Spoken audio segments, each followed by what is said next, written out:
सबसे पहले आपको ये बताया कि पाषाण काल है वो 3 पार्ट्स के अंदर आप पढ़ते हैं। एक तो है पूरा पाषाण काल, एक है मध्य पाषाण काल, और एक है आपके कौन सा, कोई नहीं, अरे कोई नहीं आराम, हम गलती से इंसान है ना, और इंसान से गलती हो जाती है, कोई दिक्कत नहीं। चलो, तो पाषाण काल 3 पार्ट्स में हमने पढ़ा था कल, पूरा पाषाण काल, मध्य पाषाण काल और कौन सा, नव पाषाण काल।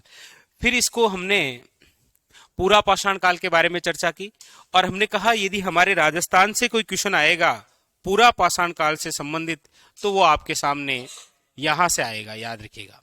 पूछा जाएगा कि राजस्थान में पूरा पाषाण काल से संबंधित उपकरण या हथियार जो है वो क्या कहलाते हैं, हस्त कुंठार। इनकी खोज किसके द्वारा की गई, कब की गई और कहां से की गई, ये क्वेश्चन। इसके अलावा फिर हमने इसको पूरा पाषाण काल को 3 पार्ट्सों के अंदर पढ़ा, और ये भी केवल राजस्थान के संदर्भ में, कि ये जो पूरा पाषाण काल है ये 3 पार्ट्स में है। एक है आपके निम्न पूरा पाषाण काल, एक है आपके मध्य पूरा पाषाण काल, और एक है आपके कौन सा, उच्च पूरा पाषाण काल। जहां से आपके सामने डायरेक्ट वन लाइनर क्वेश्चन आते हैं कई बार, कि चंबल नदी घाटी क्षेत्र, आलनिया और हरसोरा निम्न में से किस काल से संबंधित हैं, तो वहां आपका आंसर होता है उच्च पूरा पाषाण काल। उसी प्रकार लूणी नदी घाटी क्षेत्र, डीडवाना, पोखरण या बूढ़ा पुष्कर, ये किससे संबंधित है, ये मध्य पूरा पाषाण काल है, ना कि मध्य पाषाण काल, समझे। ये क्या है, मध्य पूरा पाषाण काल। तो मध्य पाषाण काल के स्थल कौन से हैं फिर, तो मध्य पाषाण काल के स्थल हैं आपके कौन कौन से, एक तो है तिलवाड़ा, एक है बागोर, एक है सोजत, ठीक है, ये पढ़ा। फिर इसके बाद में हमने चर्चा की मध्य पाषाण काल की। इसका नाम मध्य पाषाण काल क्यों है, तो हमने कहा लघु पाषाण उपकरण है, इसीलिए इसका नाम क्या है, मध्य पाषाण काल, और इंग्लिश में क्या बोलते हैं इसको, माइक्रोलिथिक एज। फिर राजस्थान के कौन कौन से स्थल हैं मध्य पाषाण काल के, तो बागोर, तिलवाड़ा और सोजत। देखिए कंफ्यूज जहां होता है, ये कौन से स्थल हैं और ये कौन सा है, ये मध्य पूरा पाषाण काल है, याद रखना बस। फिर इसके बाद में हमने इनमें से एक स्थल को पढ़ा जिसका नाम क्या है, बागोर। बागोर तो आपने याद कर ही लिया होगा। बागोर से सबसे अच्छा क्वेश्चन आता है कि कौन सी नदी के किनारे है, कोठारी नदी।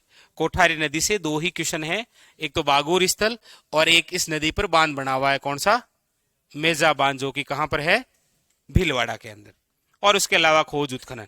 फिर इसके बाद में हमने पढ़े ताम्र पाषाण काल के स्थल, कि हमारे राजस्थान में कौन कौन से हैं, तो हमारे सामने आए थे गणेश्वर है, आहड़ है, बालाथल है, ओजियाना है, गिलुंड है, या फिर जोधपुरा स्थल। यहां से क्वेश्चन डायरेक्ट वन लाइनर ऐसे ही आ सकता है कि निम्न में से वह स्थल जो ताम्र पाषाण काल से संबंधित नहीं है, तो वहां पर आपको मिल जाएगा बालाथल, गिलुंड, जोधपुरा और कर्णपुरा, ऐसे आएगा। आप सोच रहे होंगे कालीबंगा आएगा, कालीबंगा सबको पता है कौन सी सभ्यता है, वो कांस्य युगीन सभ्यता। आपको स्थल देगा वो कर्णपुरा, बता सकते हैं कहां है वो, कर्णपुरा स्थान,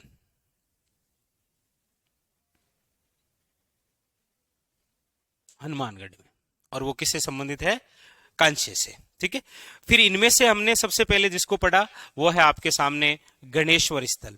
ये कहाँ है वर्तमान के अंदर, कौन सी नदी के किनारे है, खोज किसने की, उत्खनन का कार्य, इसका टाइमिंग क्या है, या फिर इसके उपनाम क्या है। और उसके अलावा फिर हमें यहां से क्या क्या मिले, जहां से इंपॉर्टेंट क्वेश्चन बनता है वो आपके पत्थरों से निर्मित मकान और बांध थे, यानी कि ईंटों की जानकारी नहीं मिलती है। और उसके अलावा मछली पकड़ने का कांटा, और 6 प्रकार के क्या मिले हैं, मर्दभांड। 14 प्रकार की करसी के साक्ष्य कहां से मिले थे,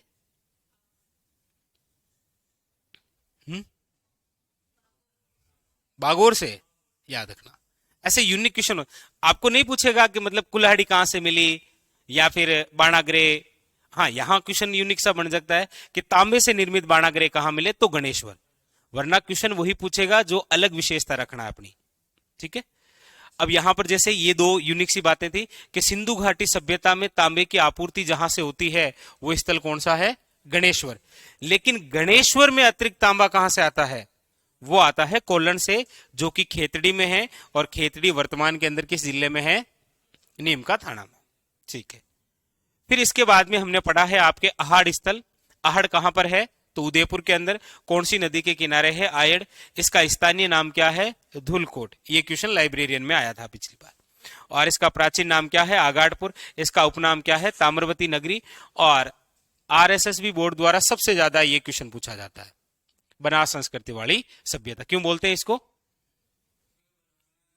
हाँ, क्योंकि आहड़ और आहड़ के जो अन्य केंद्र हैं वो या तो बनास नदी के किनारे हैं या फिर बनास की सहायक नदियों के किनारे है, इसीलिए आहड़ को क्या बोलते हैं आप बनास संस्कृति वाली सभ्यता। किसने कहा था, किसने कहा था इसको बनास संस्कृति वाली सभ्यता? ऐसा बताया था? देखो हर बात ऐसे लिखाई थोड़ी जाती है।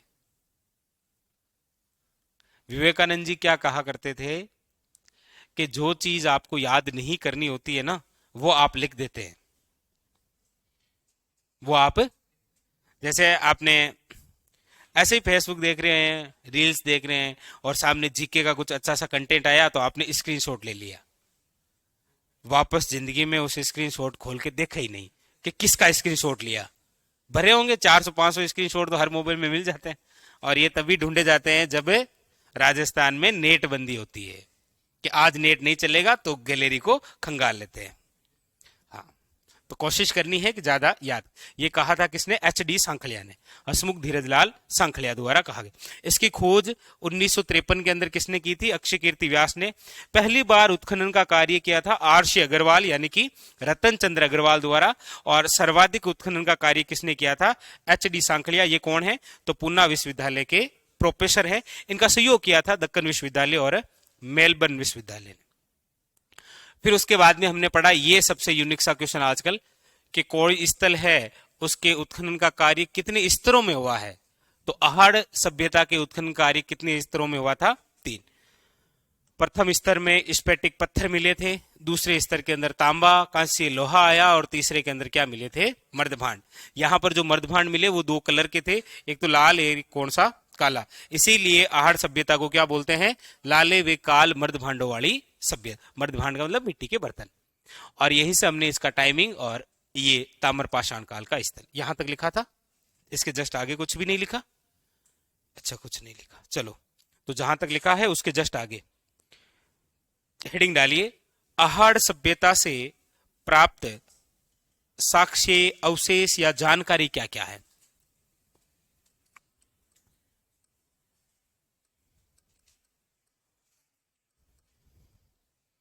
आहड़ सभ्यता से जानकारी क्या क्या मिलती है?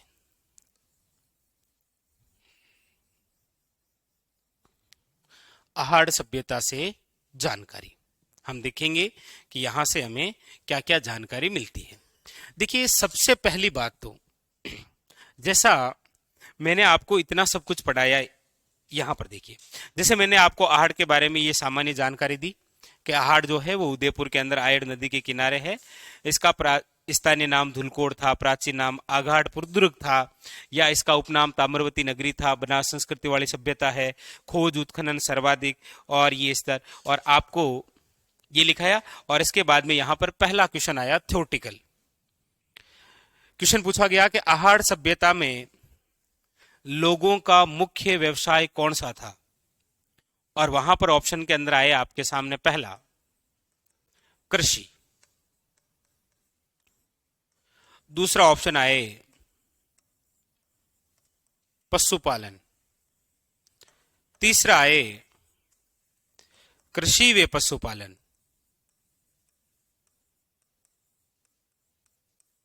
और चौथा आए आपके सामने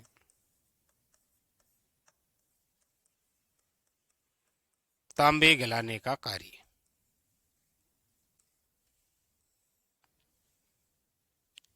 यहां पर माइंड अलग होता है, एग्जाम हॉल के अंदर अलग होता है।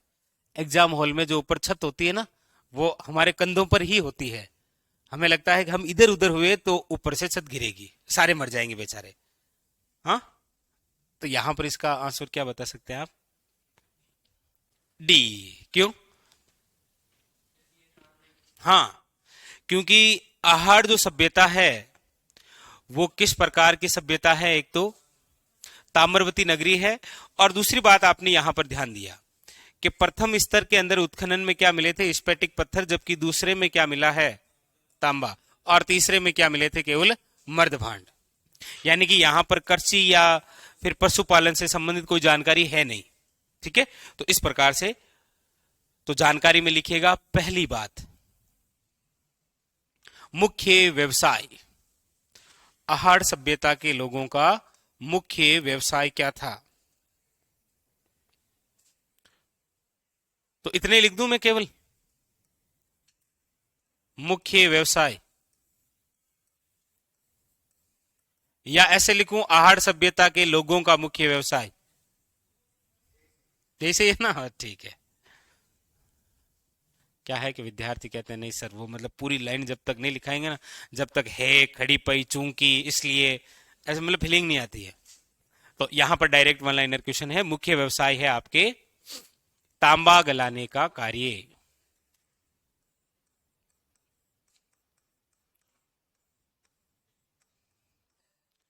ये आया आपके सामने पहला क्वेश्चन। दूसरा फैक्ट आपके सामने है कि तांबा गलाने का यदि यहां पर कार्य है, ये क्वेश्चन आया नहीं है कभी, लेकिन बन सकता है कभी, कि आहड़ सभ्यता में कुल कितनी तांबे की खदानें हैं? तो लिखेगा, यहां से हमें 40 तांबे की क्या मिली है? खदानें।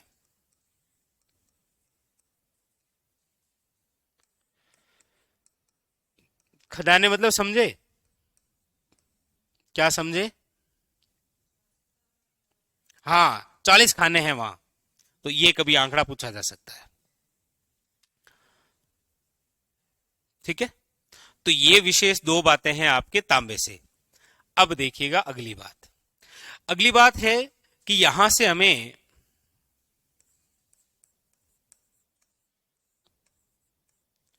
गोरे वे कोठे मिले। अब ये क्या होता है गोरे वे कोठे? आहड़ से हमें गोरे वे कोठे मिले, ये क्या होते हैं?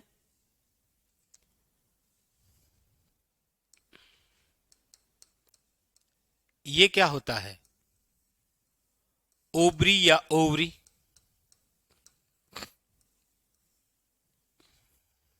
ये क्या होता है? हाँ, ओबरी मतलब जहां पर अनाज का संग्रहण किया जाता है, जहां पर अनाज रखा जाता है, उसे क्या बोलते हैं? ओबरी। और गोरे और कोठे क्या है कि ग्रामीण क्षेत्रों के अंदर ये गोबर से लेपे जाते थे, ऐसे इस प्रकार से बनाए जाते थे। ये ऊपर यहां पर ढक्कन वक्कन लगाते और इसमें क्या रखते थे? अनाज। इसको बोलते हैं गोरे वे कोठे। अब तो नहीं है, अब तो है मोटा मोटा पिंपा, है ना, बड़े बड़े से रख रखे ना। हाँ, पहले क्या रखते थे? ये गोरे वे कोठे। तो इसके अंदर लिख लो, अनाज रखने के पात्र।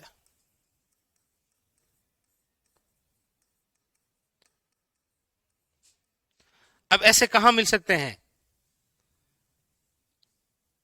ऐसे केवल ग्रामीण क्षेत्रों में मिल सकते हैं, शहरी क्षेत्रों में है नहीं। इसीलिए एक विशेषता निकल के आती है कि ये जो आहड़ सभ्यता है, ये एक किस प्रकार की सभ्यता है?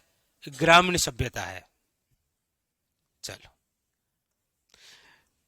अगली बात, यहां से हमें लकड़ी के ठप्पे वे सांचे मिले।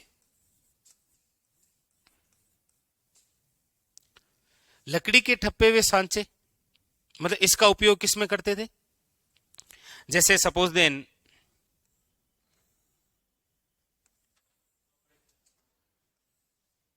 ये कोई लकड़ी का ठप्पा और यही सांचा हो गया, या फिर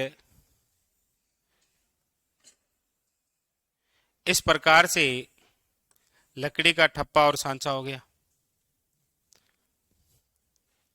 किस में उपयोग करते हैं इसका? इसका उपयोग करते हैं ग्रामीण क्षेत्रों के अंदर रंगाई व छपाई में। देखो ग्रामीण क्षेत्रों के अंदर आप मकान देखेंगे ना, अब तो चलो धीरे धीरे शहर का प्रभाव, लेकिन लगभग आप घर देखेंगे ना ग्रामीण क्षेत्रों में, तो ये जो ऊपर वाली है ना, जहां पर छत और दीवार दोनों मिल रही है, यहां पर इस प्रकार से डिजाइन बनी हुई है।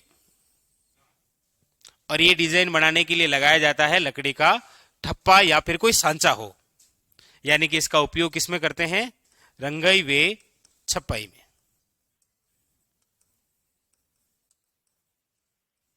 रंगाई व छपाई में प्रयुक्त। और ऐसे लकड़ी के ठप्पे और सांचे ग्रामीण क्षेत्रों में।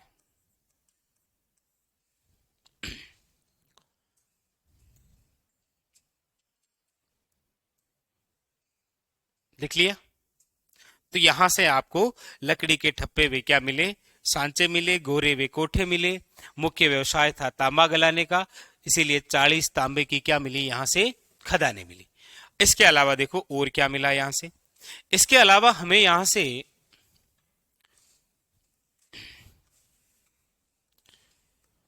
सबसे इंपॉर्टेंट 6 यूनानी मुद्राएं मिली, और ये भी किससे निर्मित थी? तांबे से। यूनानी मुद्राएं हैं, मतलब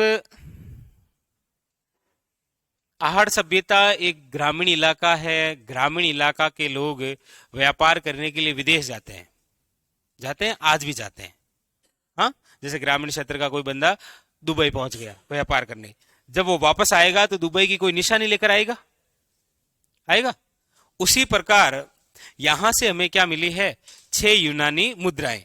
इस मुद्रा की खास बात थी, क्या थी? सिक्के के 2 पहलू हो गए।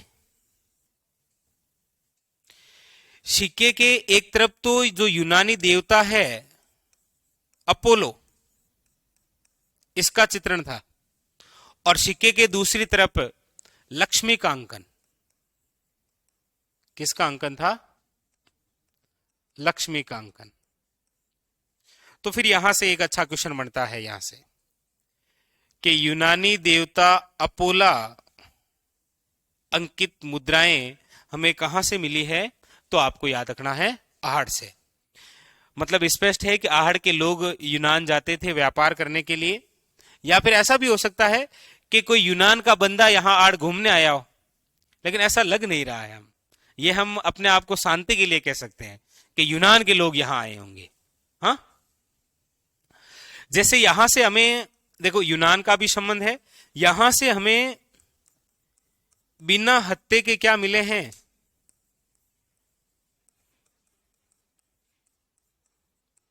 हमें यहां से बिना हत्थे के जल पात्र मिले हैं। बिना हत्थे के जल पात्र कैसे? जैसे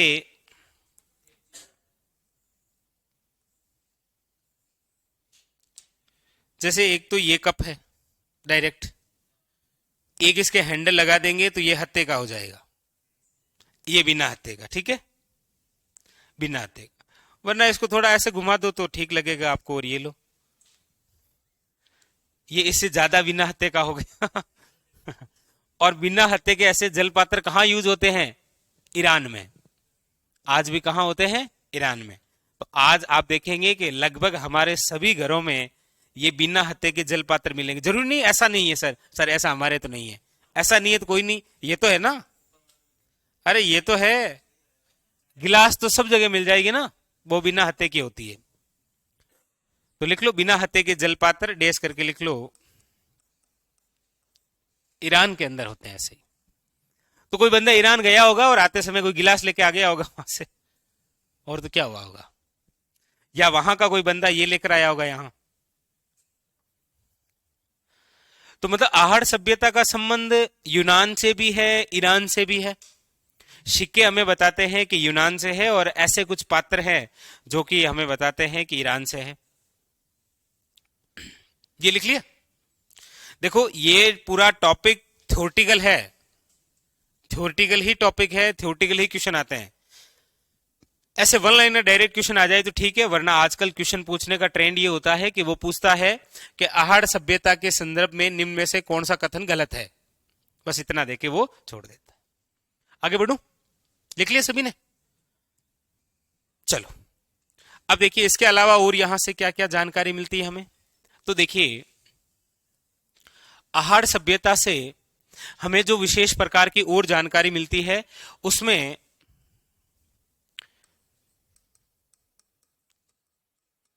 एक बनासियन बुल की जानकारी मिलती है। बनासियन बुल, ये तो नाम दिया गया है, बाकी यहां से मिला क्या है? मिट्टी से निर्मित बेल। मिट्टी से निर्मित क्या है? उस बेल को क्या नाम दिया गया है? बनासियन बुल। तो पहले बेल है कि गाय के साक्ष्य मिलते हैं? पहले ये बताओ, गाय और बेल अलग अलग होते हैं ना, ये तो पता है ना सभी को। वाह, बस इतना ही काफी है मेरे लिए। तो पहले ये बताओ फिर, गाय और बैल, आप जब कभी सभ्यता पढ़ते हैं ना, दो सबसे बड़ी भारत की, सिंधु घाटी सभ्यता और वैदिक सभ्यता, तो उसमें ये जानकारी मिलती है कि सबसे पहले जिसके साक्ष्य मिले हैं वो कौन है? बैल। गाय के साक्ष्य नहीं मिले हैं। मतलब एक बार फिर वही सवाल खड़ा हो गया, पहले मुर्गी आई कि अंडा? यही हुआ। गाय के साक्ष्य नहीं है, किसके हैं? बैल के। और बैल कहां के प्रसिद्ध हैं? नागौर के। हाँ, तो ये लिखो एक, ऐसा पूछ लेगा आपको कि निम्न में से राजस्थान का वह स्थल जहां से मिट्टी से निर्मित बेल प्राप्त हुआ है, जिसे एक संज्ञा दी गई है किसकी? बनासियन बुल की। आपको नहीं लगता यहां पर बेल के साक्ष्य मिल रहे हैं? यहां पर जो सिक्का है उसके अंदर यूनानी देवता का फोटो है। ये यूनानी कौन है? देवता। और यहां पर क्या है? बनासियन बुल। इसके अलावा देखो, यहां से हमें एक सावा मिला है। अब ये सावा क्या है? जैसा कि कल हमने पढ़ा था, ये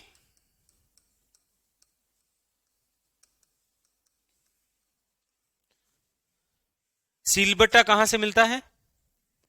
कहां से मिला था ये गलती से?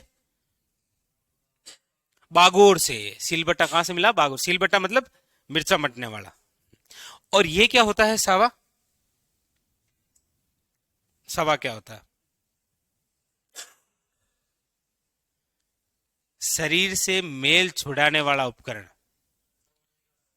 गांव में शरीर हिलाने भाटो रगड़े नहीं वो वही जे भाटो, कॉस्ट निकलो भाटो। जब आप छोटे थे तब मम्मी आपको स्नान करवाती तो भाटा रगड़ती थी यहाँ शरीर पर, ये वही है, मेल उतारने वाला। हाँ? जानते हो सब? तो भाई टाइम से नहाया करो, इतना मेल चढ़ाते क्यों हो? फिर भाटा रगड़ना पड़े। तो लिखो इस पर, शरीर से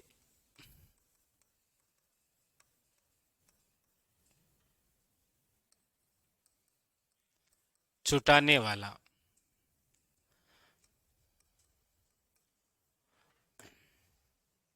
उपकरण, वो क्या कहलाता है? सावा। अब देखो, इसके अलावा हमें यहां से माप तोल के बाट मिले हैं। माप तोल के बाट यानी कि आज भी आप जाएंगे, शहरों का तो पता नहीं, लेकिन ग्रामीण क्षेत्र के हर एक गांव में बाट मिल जाएगा। पाव, आधो किलो, किलो, 5 किलो, 10 किलो, हाँ मिल जाएगा ना। तो इसका मतलब यह है कि जो आहार सभ्यता है, यहां के लोग वाणिज्य के बारे में जानते थे। वाणिज्य की जानकारी यानी कि व्यापारी व्यापार व्यापार किया करते थे। तो माप तोल के क्या मिले हैं? यहां से बाट मिले हैं। हाँ, ये तो अभी भी, हाँ सही बोले। मारवाड़ी में सावा को बोलते हैं ठीकरी। क्या बोलते हैं? ठीकरी, सही बोले। मतलब जानो थे हो। चलो लिख लिए ये।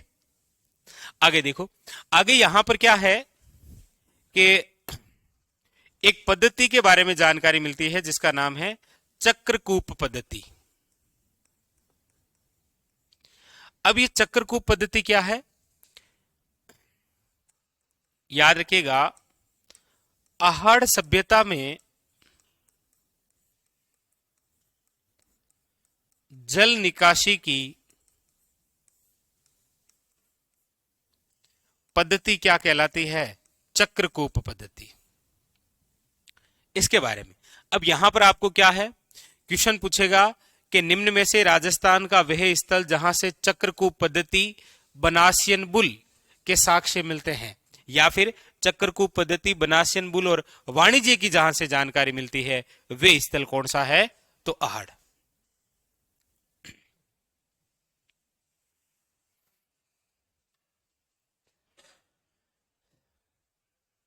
हम्म।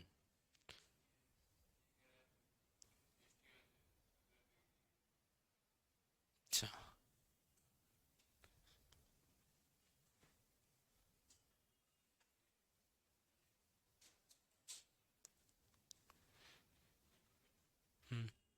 ये लिख लिया। दक्कन विश्वविद्यालय और मेलबर्न विश्वविद्यालय कहां पर है? ये वैसे मैंने आपको कल भी बताया था। देखो, मैं बताता बहुत कुछ हूं, लिखाता बहुत कम हूं। इसका मतलब स्टूडेंट का क्या काम है फिर? नहीं, आप यहां आए, आप क्या कर रहे हो? आप अपनी तरफ से कुछ नहीं कर रहे हो। अपनी तरफ से कुछ कर रहे हो क्या? हाँ। दक्कन विश्वविद्यालय कहाँ है? आंध्र प्रदेश में। और मेलबर्न विश्वविद्यालय कहां पर है? ऑस्ट्रेलिया में। ठीक है। कल भी बताया था, लिखा है नहीं था, तो वो लिखना आपको है, क्योंकि मुझे तो आता है ना। लिखना किसको है? आप तो कहते हैं नहीं सर, वो आप सर ने बोल दिया इसलिए, तो सर जब तक इसलिए नहीं लिखेंगे हम नहीं लिखेंगे, इसलिए हम नहीं लिखेंगे। इसलिए सर ने तो ऐसे 3 बिंदी लगा दी, ये इसलिए ही होता है ना, हिंदी में तो यही होता है इसलिए। और इसको ऊपर कर दिया तो चूंकि हो जाएगा, बस आपकी चूंकि हो जाएगी फिर। तो ये लिखो, आप लिख लिया। अब देखो, प्रमुख रूप से जो बातें हैं आपके लिए, बनासियन बुल की इंपॉर्टेंट बात थी। सावा एक थोड़ा सा अलग सा फैक्ट है। माप तोल के बांट, चक्रकूप पद्धति, और इसके अलावा यहां जैसे लकड़ी के ठप्पे हुए सांचे या फिर गोरे हुए कोठे। अब देखिए, इसके अलावा यहां से हमें मिले हैं मर्द भांड। मर्द भांड, मर्द भांड का मतलब होता है मिट्टी के बर्तन। किसकी जानकारी मिली है? मर्द भांड की। और मर्द भांड का मतलब क्या है? मिट्टी के बर्तन। ये जो मर्द भांड है, याद रखिएगा, यहां से हमें लाल मर्द भांड भी मिले हैं, हमें यहां से काले मर्द भांड भी मिले हैं, और कुछ ऐसे मर्द भांड हैं जो कि अंदर से लाल हैं, बाहर से काले हैं। ये देखे तो है ना आपने सबने? मिट्टी के बर्तन तो देखे ही है। ऐसा कौन सा मिट्टी का बर्तन देखा है जो अंदर से लाल है और बाहर से काला है?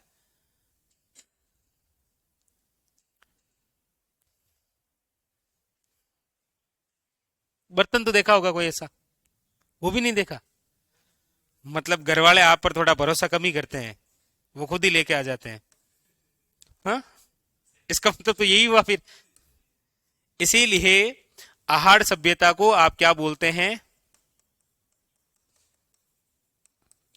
काले वे लाल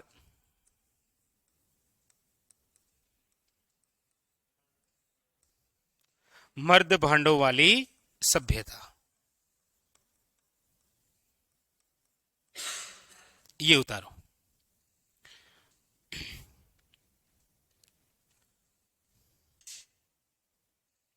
सिक्कों की हम बात करेंगे, वो है बेराट से।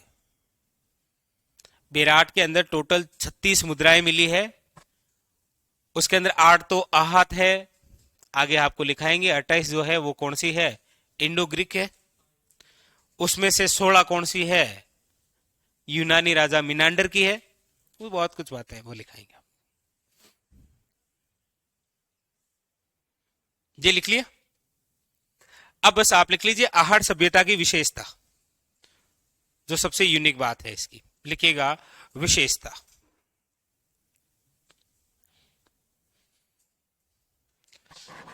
विशेषता, विशेषता के अंदर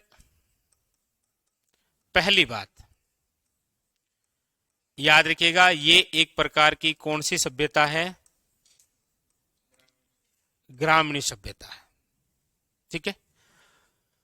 दूसरी बात यह है कि ये जो समाज रहा है ये पुरुष प्रधान समाज है, यानी कि किस प्रकार की सभ्यता है ये? पितृसत्तात्मक सभ्यता, पितृसत्तात्मक सभ्यता। तीसरी विशेष बात, संयुक्त परिवार की यहां पर जानकारी मिलती है। और संयुक्त परिवार की जानकारी कैसे मिलती है? तो याद रखिएगा, यहां पर जो चूल्हे मिले हैं ना हमें, वो दो मुंह वाले चूल्हे हैं। कैसे?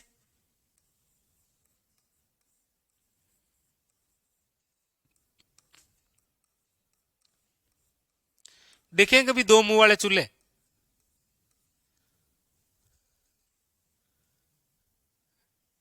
अब ये शहरों में तो होने से रे, ग्रामीण क्षेत्रों में होता है। अच्छा, वो सांप जैसा जो आता है उसके भी दो, वो दो मुंह वाले चूल्हे होते हैं, जो एक ऐसा गोल घेरा सा होता है, इधर से भी लकड़ी डालते हैं और इधर से भी। ठीक है? क्यों? क्योंकि संयुक्त परिवार है ना, वरना हम दो और हमारे दो तो गैस की टंकी चल जाए एक छोटी सी। लेकिन ग्रामीण क्षेत्रों के अंदर बड़े बड़े बाड़ों में बहुत सारे चूल्हे होते हैं ना। संयुक्त परिवार की क्या रही है यहां पर? परंपरा रही है। ये इसकी प्रमुख क्या है? विशेषता है आहार सभ्यता की।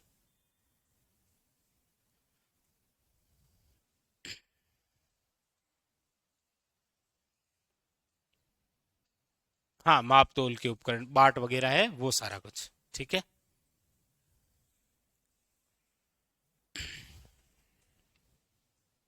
लिख लिया? तो ये कंप्लीट बात हो गई किसकी? आहड़ की। कल आपको आहड़ के बारे में सामान्य जानकारी लिखाई थी, जो कि ये रही। यहां से देखो, ये आहड़ कहाँ है, किस प्रकार से इनके उपनाम है, और कहां से क्वेश्चन बन सकते हैं, खोज उत्खनन। ये यहां से क्वेश्चन बनता है तो वन लाइनर बनता है, यहां से कभी थ्योरेटिकल क्वेश्चन नहीं बनता है। जहां से थ्योरेटिकल क्वेश्चन बनता है, यहां से एक अच्छा सा क्वेश्चन ये याद रखिएगा कि आहड़ सभ्यता के उत्खनन का कार्य कितने स्तरों में हुआ है? टोटल 3 स्तरों में, जहां पर ये जानकारी मिलती है। और उसके अलावा ये विशेष तौर पर जहां पर मुख्य व्यवसाय तांबा गलाने का कार्य है, 40 तांबे की क्या मिली है? खदाने, गोरे वे कोठे, लकड़ी के ठप्पे वे सांचे, 6 यूनानी मुद्राएं और बिना हत्थे के जलपात्र, और इसके अलावा बनाशन बुल, शावा, मापतोल और चक्रकूप पद्धति और मर्दभांड। और उसके अलावा ये विशेषता, ये यूनिक सी बातें हैं जो कि आपके किस में आती है? आहड़ के अंदर। अभी आहड़ कंप्लीट नहीं हुआ है, अभी आहड़ की और विशेष बात बाकी है, और वो है आपके सामने आहड़ सभ्यता के अन्य केंद्र। ये क्वेश्चन आरएसएस भी बोर्ड ने ही पूछा है एक बार, और उसने पूछा था कि निम्न में से आहड़ सभ्यता का कौन सा केंद्र नहीं है? तो आहड़ सभ्यता के बहुत सारे केंद्र हैं। कौन कौन से? देखो, आहड़ सभ्यता के अन्य केंद्र या स्थल की हम बात करते हैं तो एक तो है घिलुंड। कौन सा है? घिलुंड कहां पर है? राजसमंद में। एक है आपके बालाथल। बालाथल कहां पर है? वल्लभ नगर तहसील, उदयपुर में। हाँ, वल्लभ नगर स्थान जानते हैं, और भी प्रसिद्ध है। किस लिए? ऐसा क्या है वहां पर वल्लभ नगर में? वहां पर भैंस का प्रजनन केंद्र है, वल्लभ नगर। इसके अलावा तीसरा जो इसका केंद्र है वो है आपके ओजियाना। ओजियाना जो स्थल है ये आपके कहां पर है? ये स्थान है बदनौर में। बदनौर पहले था भीलवाड़ा का भाग, अब जो बदनौर है वो किस जिले का भाग है? ब्यावर का। तो यहां पर लिख लीजिएगा बदनौर कोष्ट केंद्र ब्यावर। इसके अलावा इसका एक केंद्र है लाछुरा। ये लाछुरा कहां पर है? तो याद रखिएगा भीलवाड़ा। इसका एक और नवीनतम स्थल, आहड़ सभ्यता का सबसे नवीनतम केंद्र या स्थल है, वह है धौलीमंगरा।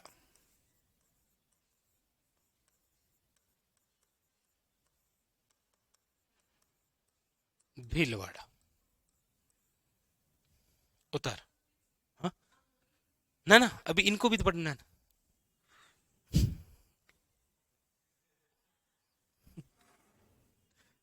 कुल मिला के कंप्लीट करनी है इसको, यही बात है। नहीं, ठीक है। हाँ, सभी। तो गिलुन राजसमंद, बालाथल उदयपुर, ओजियाना ब्यावर, लाछुरा, अच्छा धोली मंगरा, ये उदयपुर, धोली मंगरा उदयपुर में लिखो, लाछुरा भीलवाड़ा और ये धोली मंगरा उदयपुर, ओजियाना बदनौर, ये नवीनतम ब्यावर, बालाथल उदयपुर और गिलुन राजसमंद। तो इनमें से सारे के सारे स्थान केवल एक चेंजमेंट हुआ है, वो कौन सा है? ओजियाना। ओजियाना जो कि पहले बदनौर, बदनौर किसका भाग था? भीलवाड़ा का। अब ये बदनौर किसका भाग है? ब्यावर का। आप नवीनतम जिलों को देखेंगे ना, तो उसमें सबसे ज्यादा जो खिलवाड़ है वो भीलवाड़ा और अजमेर के साथ हुआ है बेचारे के। नहीं हुआ? कैसे? एक तो भीलवाड़ा जो पहले कौन से संभाग में आया करता था और अब किस संभाग में है? देखो,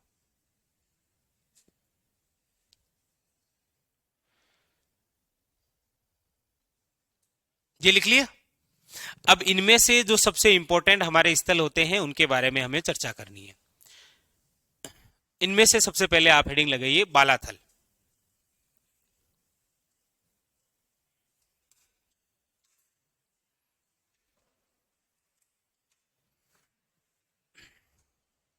हाँ, वो एक साथ में लिखा दूंगा मैं, ठीक है रवीना?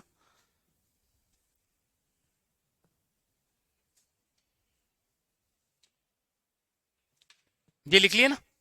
तो इसके अंदर आप सबसे पहले हेडिंग लागिए बालाथल।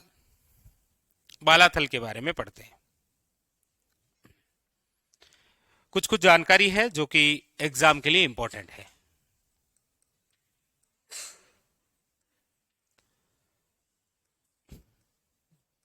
बालाथल स्थल,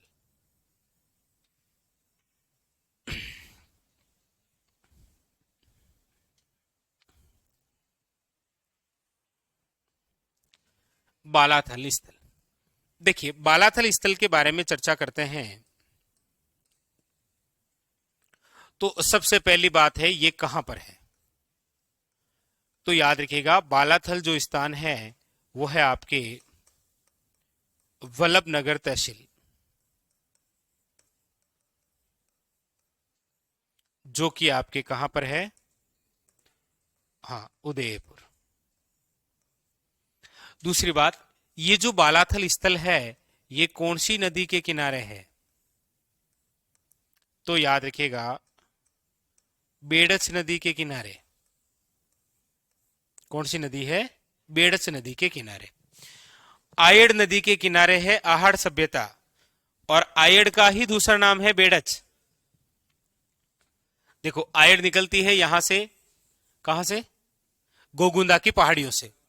गोगुंदा की पहाड़ियों से आयड़ निकली, फिर आगे जाकर ये उदय सागर झील में गिरती है और फिर ये बेड़च बनती है, और यही बेड़च आगे चलकर बनास में वहीं मिलती है जहां पर पहले से मेनाल विलय है। इसीलिए तो यहां पर आप पढ़ते हैं कि बनास, बेड़च और मेनाल का क्या है? त्रिवेणी संगम। तो यहां तक इस नदी का नाम क्या है? आयड़। आयड़ नदी के किनारे यहां पर कौन सी सभ्यता है? आहड़। यह है उदय सागर झील। इस उदय सागर झील से जब वापस निकलती है तब इसका नाम क्या हो जाता है? बेड़च। और इसी बेड़च नदी के किनारे सभ्यता है कौन सी? बालाथल। हाँ, इसी बेड़च नदी पर एक बांध बना हुआ है। कौन सा? यस, गोसुंडा बांध चित्तौड़गढ़ में। नारायण सागर बांध बना है खारी नदी पर। कहां पर है वो बांध? कहां पर है वो नारायण सागर बांध? बड़ा अच्छा याद दिलाया आपने। कहां है वो? वो है ब्यावर में, नवीनतम ब्यावर के अंदर, याद रखना। तो इस नदी की बहुत सारी खास बात है। ये लगता है किसी की सहायक नदी है, लेकिन बातें इतनी हैं कि आयड़ निकलती गोगुंदा से है, आयड़ नदी के किनारे आहड़ सभ्यता है, ये उदय सागर झील में गिरती है, फिर बेड़च बनती है, बेड़च के किनारे बालाथल है, बालाथल उदयपुर में है, चित्तौड़गढ़ के अंदर गोसुंडा बांध है और भीलवाड़ा के अंदर त्रिवेणी संगम है।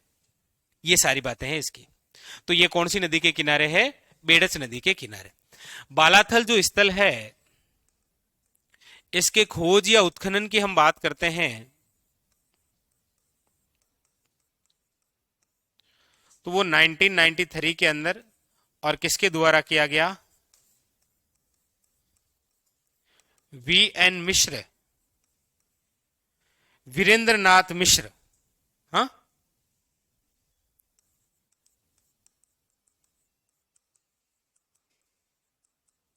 ये नाम आपको कैसा लगा? ये कैसा लगा? ऊपर वाला तो ठीक लगा, VN मिश्र, वीरेंद्र नाथ मिश्र, हाँ, जिन्होंने बालाथल का खोज और उत्खनन कार्य किया। ये नाम भी कहीं सुना सुना लगा है? सुना सुना लग रहा है या सुना सुना लग रहा है? यस, जब आप पढ़ते हैं कि राजस्थान के भौतिक प्रदेश का विभाजन, तो राजस्थान का सर्वप्रथम भौतिक विभाजन करने वाले व्यक्ति थे प्रोफेसर वीसी मिश्रा, जिन्होंने हमारे राजस्थान को कितने भागों में बांटा था? 7 भागों में। अब देखो 7 भाग कौन कौन से? शुष्क, अर्धशुष्क, नहरी, अरावली, फिर पूर्वी कृषि व औद्योगिक क्षेत्र, चंबल, और फिर कौन सा? बस वो। तो ये कौन सा है? VN मिश्र, वीरेंद्र नाथ मिश्र। केवल इतने याद रखना है, ठीक है? तो कंफ्यूज नहीं होना है, ये VN मिश्र है, वो प्रोफेसर वीसी मिश्रा है, ठीक है? तो खोज और उत्खनन। अब हम बात करते हैं इस बालाथल स्थल से कि हमें मिला क्या है। देखिए, सबसे इंपॉर्टेंट बात एक तो याद रखिएगा कि यहां से 11 कमरों का विशाल भवन मिला है हमें। 11 कमरों का क्या मिला है? विशाल भवन। 11 कमरे देखो, एक इधर और 5 लगातार इधर और 5 इधर। हाँ, ऐसा होता है ना? ऐसा क्या होती है? गवर्नमेंट स्कूल में ऐसी बनी हुई होती है। गवर्नमेंट स्कूलें जो होती है ना, सरकारी जो विद्यालय, वो इस प्रकार से बने होते हैं। इधर भी क्लासें हो जाती है, इधर भी, और सामने ऑफिस होता है ना। ऐसा नहीं होगा तो फिर आकार कौन सा होता है?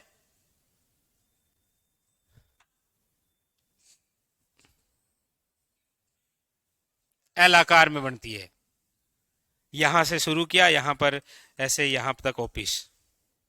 देखी नहीं कभी सरकारी स्कूल? नहीं देखी आपने? फिर क्या? हाँ, नहीं सरकारी स्कूल सर पढ़ी है, देखी कहाँ है? इतना हमने देखा नहीं, नोट नहीं किया। हम तो इस बरामदा से निकलते भींत कूद गए डायरेक्ट घर पे। तो इतना कौन देखे कि एल में है कि या। चलो, 11 कमरों का क्या मिला है? विशाल भवन मिला है। इसके अलावा यहां पर एक और यूनिक सी बात, यहां पर याद रखिएगा, हाथ से बुना हुआ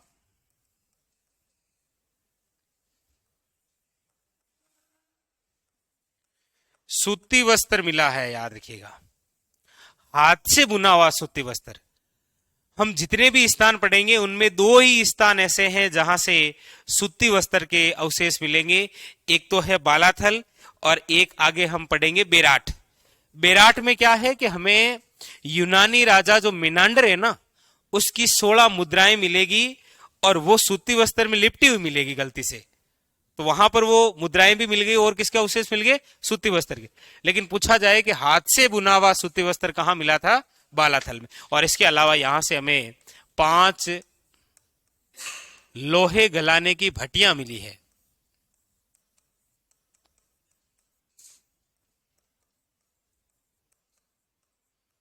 क्योंकि हम पढ़ते पढ़ते भूल जाते हैं कि बालाथल जो स्थान है वो किस प्रकार का स्थान है?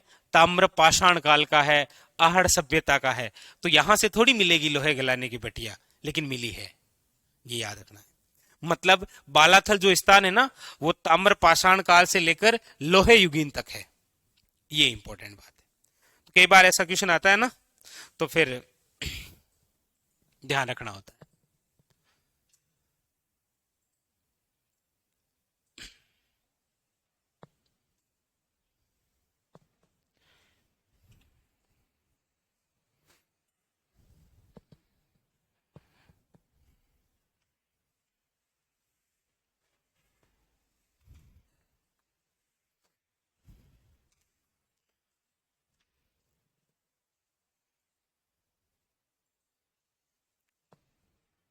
लिख लिया?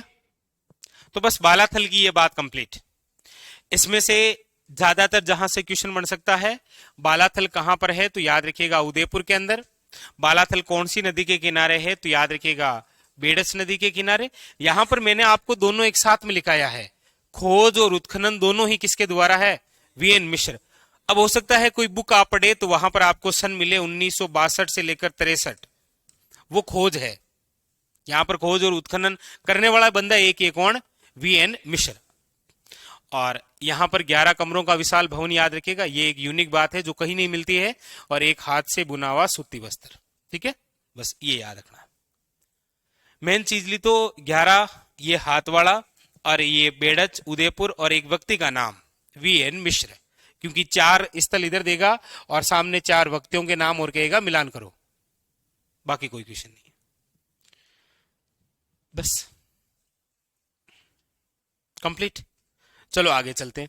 एक हम थोड़ी सी चर्चा और करते हैं, वो है आपके गिलुंड के बारे में।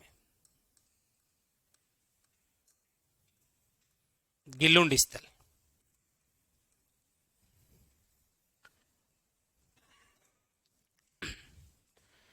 गिलुंड स्थल।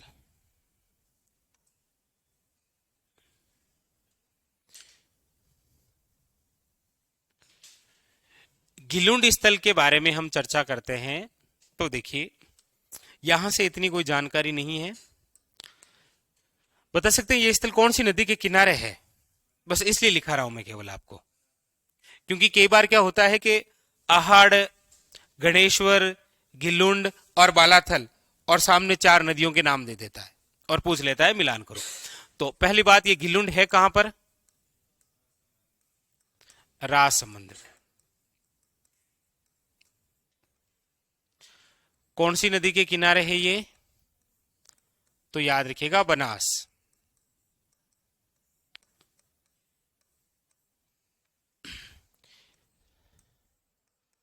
खोज या फिर उत्खनन की हम बात करते हैं तो नाम याद रख लेना आप, बर्जवासी लाल। ये बर्जवासी लाल कौन सा है? ये वही है जिसने कालीबंगा का उत्खनन किया है ना? कालीबंगा का उत्खनन करने वाले कौन थे? हाँ, बीके थापर, बाल कृष्ण थापर। अच्छा, वहां पर आप बीबी लाल पढ़ते हैं, तो उस बीबी लाल का पूरा नाम तो यही है, बर्जवासी लाल। कई अरे कई बार क्या शॉर्ट नाम ऐसे मतलब बड़ा खतरनाक लगता है।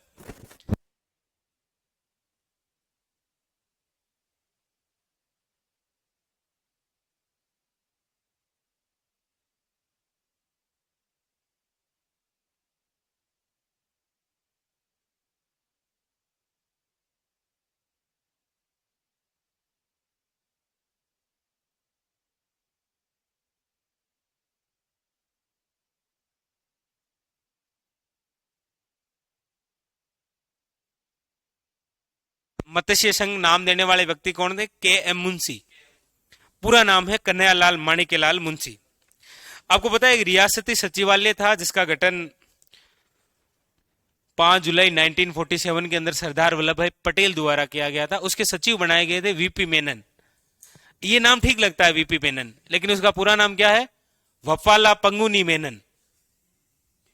लेकिन मजा नहीं है ना उसमें, वपाला में कुछ है ही नहीं। तो कई बार क्या होता है शॉर्ट नाम, तो ये ब्रजवासी, ये वही बीबी लाल है।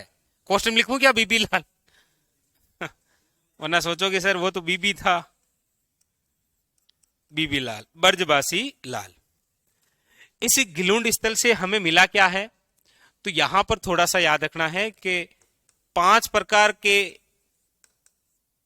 मिट्टी के बर्तन।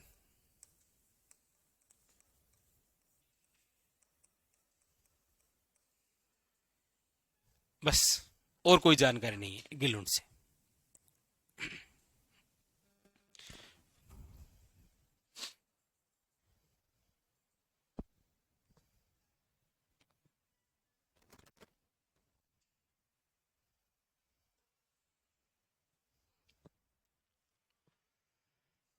हाँ विजय मीणा अगले वीक से शुरू हो जाएगी, ठीक है।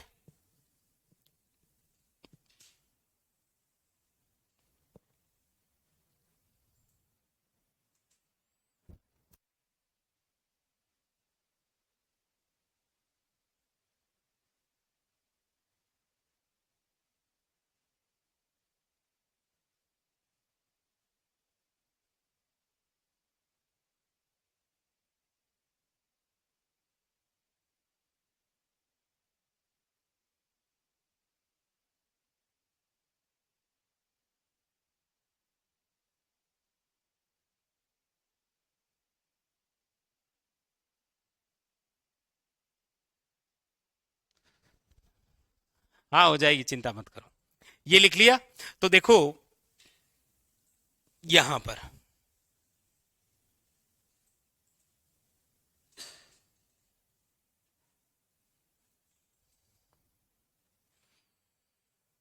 आपको लिखाया था कि राजस्थान में कौन कौन से ताम्र पाषाण कालीन स्थल हैं। तो उसके अंदर लिखा था गणेश्वर, हमने पढ़ लिया। अहाड़ आपको लिखा दिया। बालाथल के बारे में चर्चा हो गई। ओजियाना में बस केवल इतनी सी बात आपको याद रखनी थी कि पहले ओजियाना है बदनोर भीलवाड़ा में, अब बदनोर ब्यावर में, ये यूनिक। गिलुंड आपको लिखा दिया। एक और बची है, कौन सी? जोधपुरा सभ्यता। ये भी लिखनी है क्योंकि इसमें भी कुछ परिवर्तन हुआ है नए जिले बनने से। क्या परिवर्तन हुआ है वैसे, आप बताना चाहेंगे तो? हम्म तो अगली आप हेडिंग डाल लीजिएगा, जोधपुरा स्थल।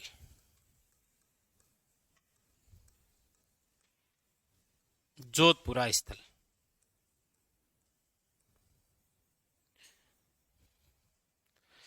एक जोधपुरिया भी सुना है कभी? सुना तो है, मतलब दिमाग में नहीं आ रहा होगा आपके। जोधपुरिया कहाँ है? देवधाम टोंक, देवनारायण जी का मंदिर है वहां पर, है ना। देव डूंगरी, देवधाम, देवमाली, देवनारायण जी के धाम है ना, ये प्रमुख रूप से स्थल है। ये कहां पर है देवमाली?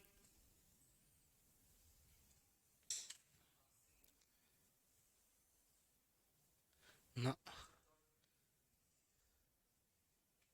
देवमाली कहाँ है?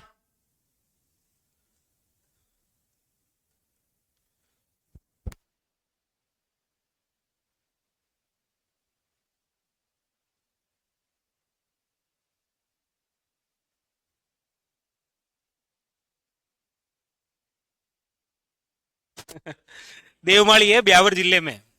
कहां पर है वर्तमान में? ब्यावर के अंदर।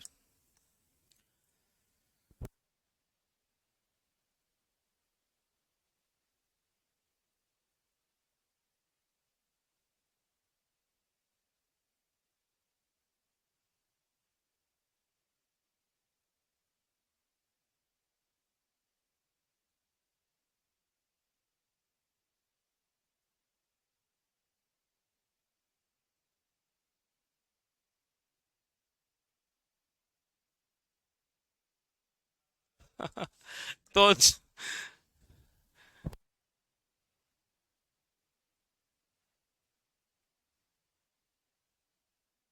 जोधपुरा स्थल, जोधपुरा स्थल कहां पर है? देखो जोधपुरा स्थल पहले जयपुर में ही था, कोटपुतली जयपुर में था, लेकिन अब ये कहां पर है? कोटपुतली बहरोड जिले में।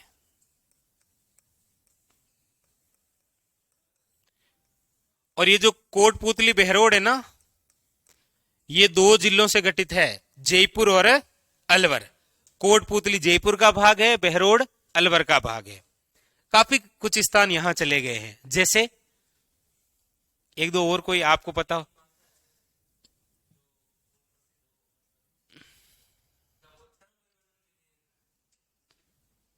ठीक है।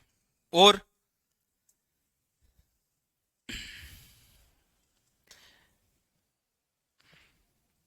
एक बहुत बड़ा नरसार हुआ है यहाँ। वो स्थान जो पहले अलवर में था अब यहाँ आ गया है। निमोचना हत्याकांड नाम सुना है कभी? निमोचना हत्याकांड 14 मई 1925। वो अब किस जिले में है? एक निमराना की बावड़ी सुनी है आपने, जिसका निर्माण राजा टोडरमल ने करवाया था। 9 मंजिल है वो। उसके अंदर एक सैनिक टुकड़ी ठहर सकते हैं, निमराना की बावड़ी, जिस पर डाक टिकट जारी। वो भी अब किस जिले में है? तो ये बहुत इंपॉर्टेंट जिला है।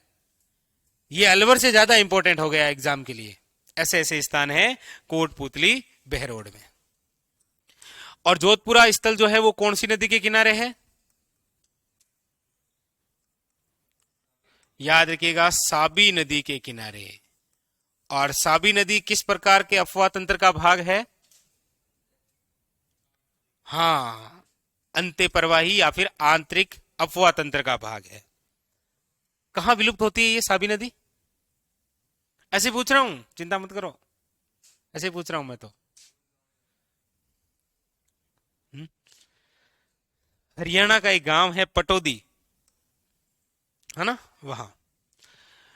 अगली बात, ये जो जोधपुरा स्थल है इसकी खोज और उत्खनन का कार्य किसने किया था?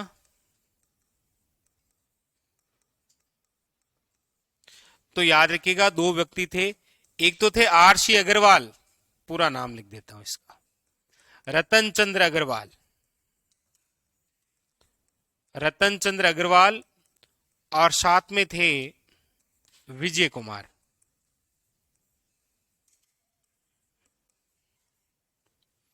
और जोधपुरा स्थल से हमें जानकारी क्या क्या मिलती है? तो याद रखिएगा, एक तो सुंगवे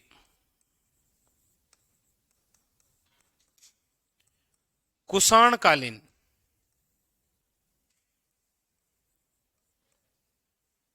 की जानकारी,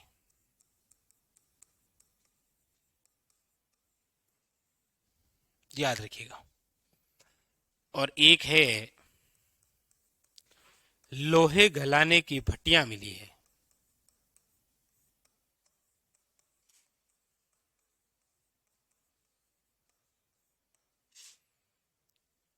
क्योंकि इसी कोटपुतली बहरोड में एक लोहे युगीन सभ्यता और है।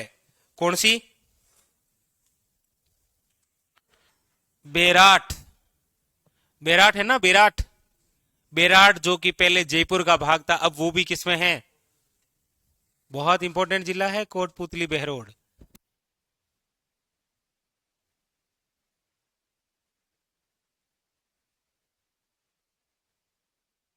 सुंग वंश हुआ है ना, कुषाण वंश।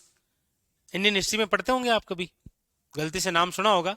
वैसे हमारे लिए जहां कुषाण कालीन इंपॉर्टेंट है ना, वो हमारे राजस्थान में जनपद है। इसके बाद में हमारा टॉपिक होगा अगला जनपद, जहां पर हम चर्चा करेंगे कि ये जो योध्य जनपद है ना, गंगानगर, हनुमानगढ़ और अनूपगढ़, वर्तमान में 3 जिले जिसमें आते हैं, उस योध्य जनपद, योध्य जाति, उसी योध्य जाति ने किसको नष्ट किया था?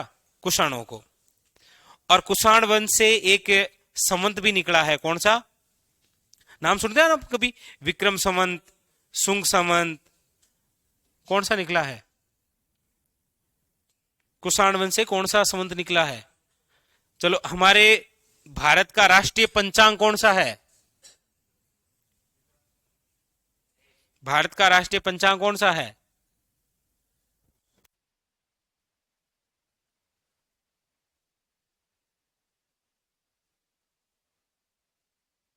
संघ संवंत। और उसी संघ संवंत को शुरू करने वाले कुषाण वंश के राजा थे, जिसका नाम था कनिष्क। सुना है नाम कभी? वो, शाबाश। तो राष्ट्रीय पंचांग कौन सा है? संघ संवंत। घोषित कब किया था, बता सकते हैं कोई आप में से?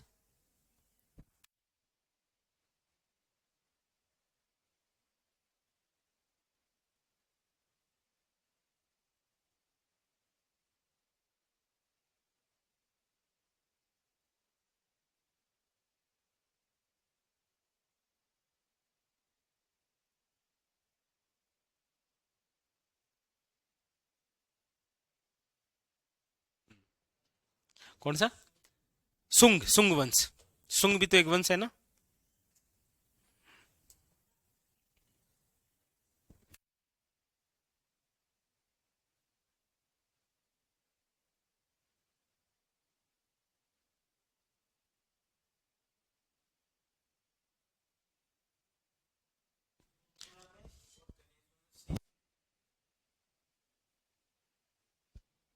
और इसका भी समय लिख लो, इसका समय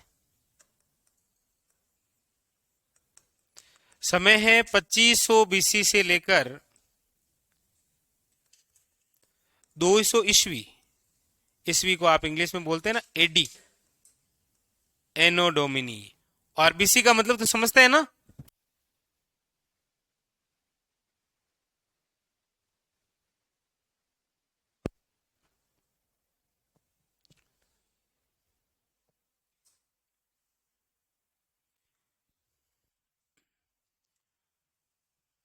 बस ये आपके जितने आपको लिखाए थे ताम्र पाषाण कालीन स्थल वो सारे कंप्लीट। ठीक है, अब हम आगे बढ़ते हैं, और भी बहुत सारे इंपॉर्टेंट स्थलों के बारे में चर्चा करते हैं, लेकिन अब वो है आपके कौन से, देखो इस क्रम से बढ़ता जा रहा है।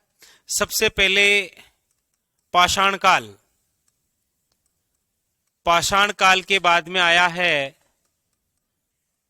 ताम्र पाषाण काल। आया, मनुष्य को सर्वप्रथम जो धातु मिली थी वो कौन सी थी, तांबा में क्या मिलाया, टिन, और एक नई धातु आई जिसका नाम क्या है, कांस्य या फिर कांसा जिसे आप बोलते हैं। ठीक है, तो ये हमने पढ़ लिए पाषाण कालीन स्थल, ये हमने पढ़ लिए ताम्र पाषाण काल। अब हम पढ़ेंगे कौन से, हेडिंग डालिए कांस्य युगीन स्थल। कांस्य युगीन स्थल प्रमुख रूप से यदि हम चर्चा करते हैं कांस्य युगीन, अब देखिए कांस्य युगीन स्थल का मतलब ये सिंधु घाटी सभ्यता के समकालीन है, क्योंकि सिंधु घाटी सभ्यता स्वयं कौन से, कांस्य युगीन ही सभ्यता है वो। तो कांस्य युगीन स्थल में सबसे इंपॉर्टेंट आप जिसका इंतजार कर रहे हैं अब आएगी वो कालीबंगा, क्योंकि हर एग्जाम में कालीबंगा अनित है। दूसरा है रंग महल, तीसरा है कर्णपुरा, एक है बरौर स्थल, एक है आपके बिंजोर स्थल। ये स्थल हमें प्रमुख रूप से पढ़ने हैं कांस्य युगीन स्थल के अंदर, जो कि सबसे इंपॉर्टेंट। इसमें बिंजोर नाम तो सुना ही होगा आपने कभी, क्यों क्यों नहीं सुना, बिंजोर ये वर्तमान के अंदर अनूपगढ़ जिले में है। बिंजोर, बिंजोर के अंदर एक मजार है लैला मजनू की, सुना है कभी, लैला मजनू की मजार अनूपगढ़ जिले के बिंजोर गांव में है, ये वही बिंजोर स्थल है। यही तो क्वेश्चन आया था। लोहे गलाने की भट्टियां हैं, कहां लिखा है, ये भट्टियां है, मटिया नहीं है भाई, भट्टिया है।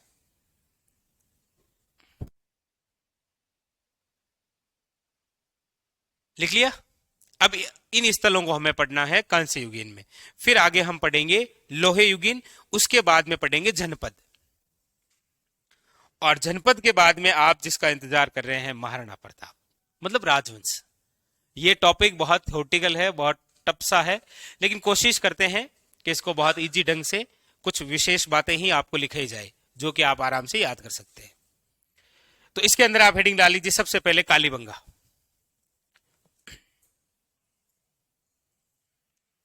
ये याद कर लोगे ना, ओके, हाँ ऐसे, हाँ बोलो करने पड़ेगा वो ऑप्शन, और इजी है जी, याद हो जाती है, ऐसी बात नहीं है। विद्यार्थी क्या करता है, इस टॉपिक को जब पढ़ना शुरू करता है ना, तो गणेश्वर से शुरू करता है, आहड़ बेराट कालीबंगा जोधपुरा सब एक दिन में पढ़ डालता है। फिर वो इधर से क्या मिला है कि सावा वो चलाता है बेराट में, बेराट से क्या मिला है कि मछली पकड़ने का कांटा, जबकि वो मिला गणेश्वर में था। एक दिन में नहीं पढ़ना होता ये, इसको बांट के पढ़ना होता है कि एक दिन में मुझे केवल पाषाण कालीन स्थल पढ़ने हैं, एक दिन मुझे केवल ताम्र पाषाण कालीन स्थल पढ़ने हैं, एक दिन मुझे केवल कांस्य युगीन स्थल पढ़ने हैं, और एक दिन मुझे लोहे युगीन स्थल पढ़ने हैं। और जिस दिन जो पढ़ते हैं उस दिन उसके ही एमसीक्यू सोल्व करने होते हैं, तब जाके ये टॉपिक दिमाग में टिकता है। अब हम तो क्या है कि शुरू से आदत रही है 7 दिन में पूरे सिलेबस को पढ़ डालते हैं।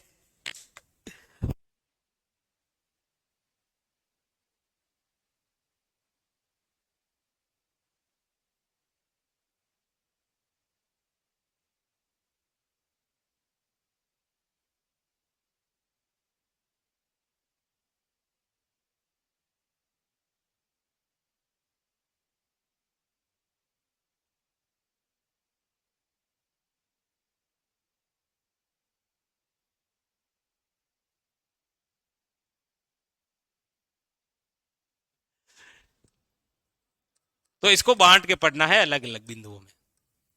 चलिए चर्चा करते हैं कालीबंगा स्थल, बहुत ही इंपॉर्टेंट।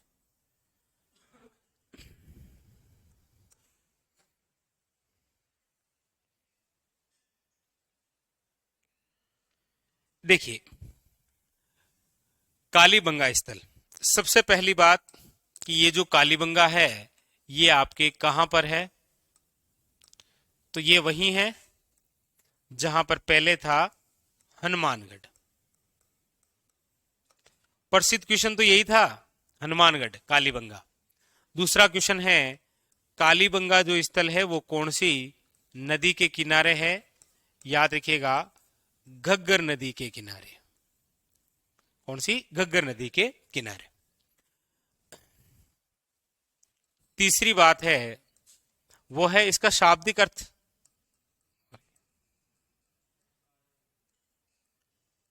अब कालीबंगा का शाब्दिक अर्थ होता है, बंगा का मतलब होता है चूड़ी, हाँ सिंधी भाषा में बोलते हैं ना, तो इसका शाब्दिक अर्थ होता है काली चूड़ियां, या फिर इसे आप लिख सकते हैं काले रंग की चूड़ियां। ठीक है, एक ही बात है।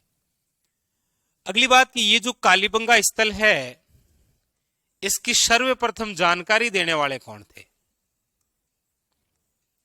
उन्होंने जानकारी दी थी लेकिन हमने ज्यादा लोड लिया नहीं था। हमने कहा कोई बाहर का व्यक्ति ऐसे ही फेंक रहा होगा। यदि कोई बाहर से आकर व्यक्ति आपको कुछ बताए तो हम क्या कहेंगे, इसको क्या पता यहाँ क्या है। तो कालीबंगा के बारे में सर्वप्रथम जानकारी देने वाला जो व्यक्ति है उसका नाम क्या है, याद रखिएगा एलपी टेशिटोरी। ठीक लग रहा है ये। बाकी इसका पूरा नाम तो है लुइस पियो टेशिटोरी, लेकिन आपको क्यों पीना है एलपी टेशिटोरी। पूरा नाम है लुइस पियो टेशिटोरी। ये इटली के उदीने शहर का रहने वाला था। हमारे यहाँ राजस्थान के अंदर बीकानेर में महाराजा गंगा सिंह के समय आया था और गंगा सिंह जी ने इनको राजस्थानी साहित्य पर कार्य करने का प्रभार यानी कि कार्य सौंपा था, और आखिर में चलकर इनकी मृत्यु भी यहीं हुई। इनका स्मारक कहां बना हुआ है? LP Tessitori. Yes, LP टेशिटोरी।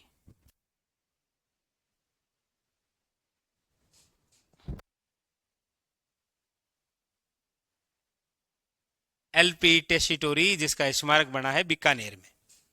ये कहां के थे? इटली के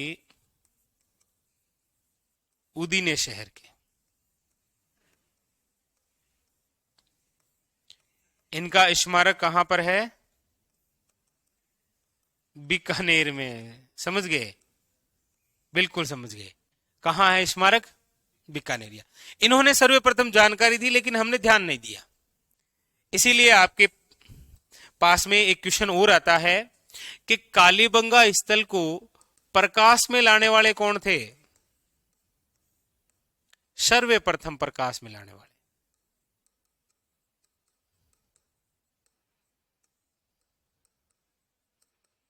ये क्वेश्चन पूछ रखा है।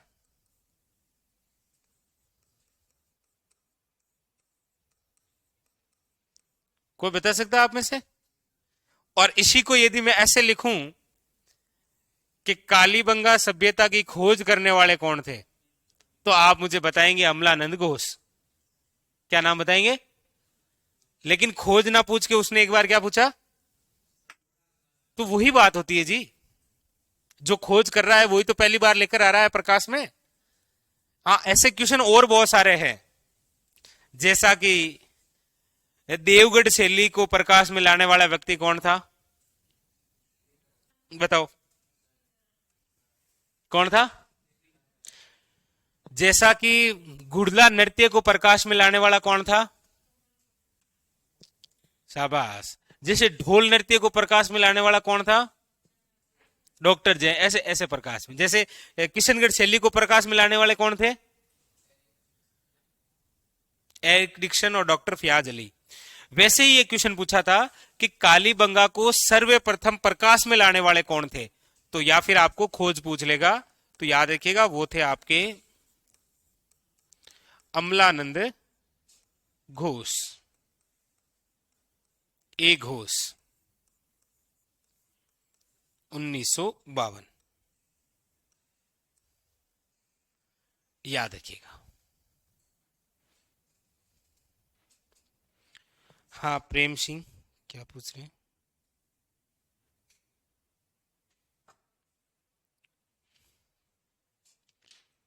ठीक है, ये हो गया। तो सर्वप्रथम जानकारी देने वाले हो गए और सर्वप्रथम प्रकाश में लाने वाले। अब है आपके सामने उत्खनन।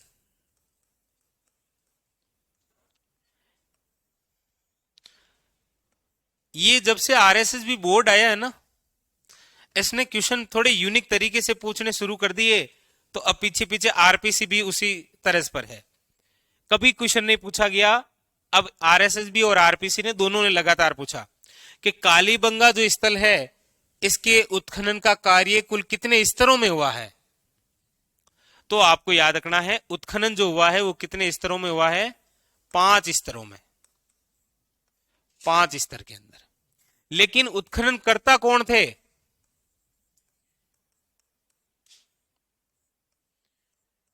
तो याद रखिएगा एक तो है आपके बीबी लाल यानी कि ब्रजवासी लाल। मैं शॉर्ट नाम लिखूं पूरा लिखूं, नहीं जमाना तो शॉर्ट का ही है, देख लो। आप बोलोगे तो मैं तो पूरा लिख दूंगा। ठीक है। फिर नंबर 2 है बिक्के थापर यानी कि बाल कृष्ण थापर। लिख लो शॉर्ट में लिख लो। एक है आपके एम डी खर्रे। अब देखो क्वेश्चन पूछा ऐसे आरएसबी ने, क्वेश्चन पूछा आपके सामने कि कालीबंगा स्थल का निम्न में से उत्खनन करता नहीं थे। वहां पर ऑप्शन में था बीबी लाल, बीके थापर, एमडी खर्रे और आरसी अग्रवाल। नाम चारों ऐसे ही दिए थे, ऐसे बीबी लाल, बीके थापर, आरसी अग्रवाल और एमडी खर्रे। सोचो एग्जाम हॉल में चारों ऑप्शन ऐसे हो।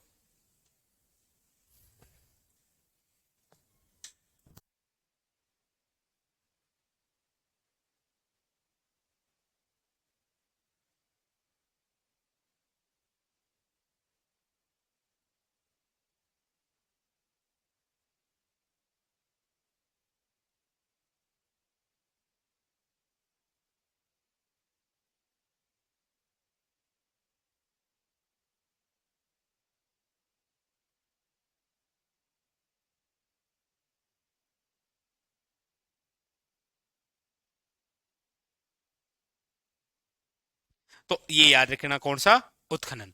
तो कुल मिला के यहां पर कितने व्यक्ति हैं, 5 व्यक्ति हैं। 3 उत्खनन के लिए है, एक आपके सर्वप्रथम प्रकाश में लाने वाले या खोज, या फिर सर्वप्रथम जानकारी। ये उतारो।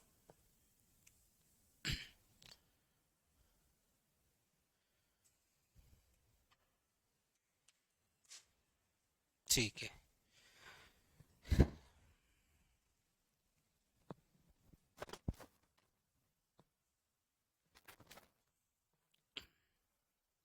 लिख लिए सबने।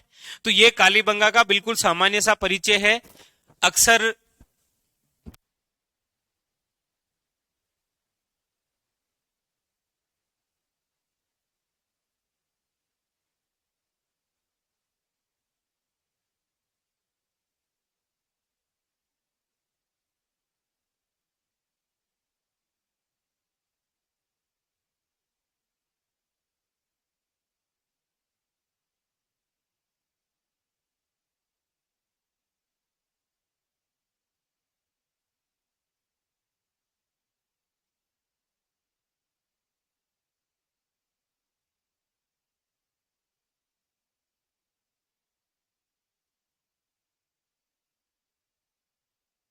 ठीक है, अब हम चर्चा करते हैं कि ये जो कालीबंगा स्थल है इसके और क्या उपनाम हैं और क्या क्या क्वेश्चन है उसके बारे में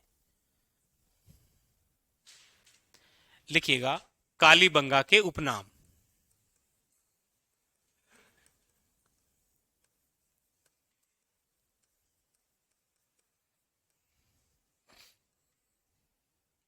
कालीबंगा के उपनाम।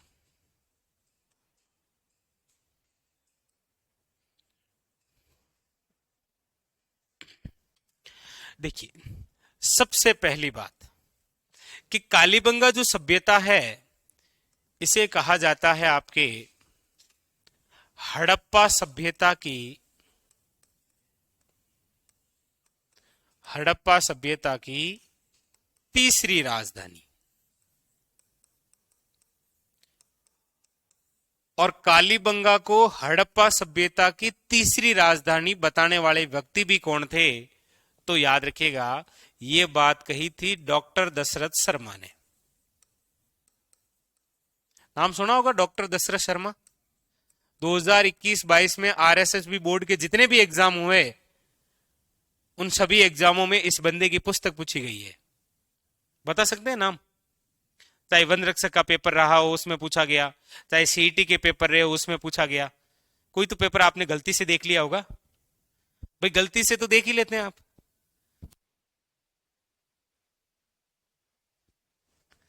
नहीं, द अर्ली चौहान डायनेस्टीज नामक पुस्तक के लेखक कौन थे? डॉक्टर दशरथ शर्मा। कोई सा भी पेपर उठाना वहां मिलेगा ये। तो हड़प्पा सभ्यता की तीसरी राजधानी कहा गया है किसे? कालीबंगा को। मतलब ये लाइन आप जब पढ़ते हैं तो आपके जहन में आती है कि तीसरी क्यों, दूसरी क्यों नहीं, पहली पहली क्यों नहीं? ये भी सही है। इसका मतलब इसे क्यों कहा गया है?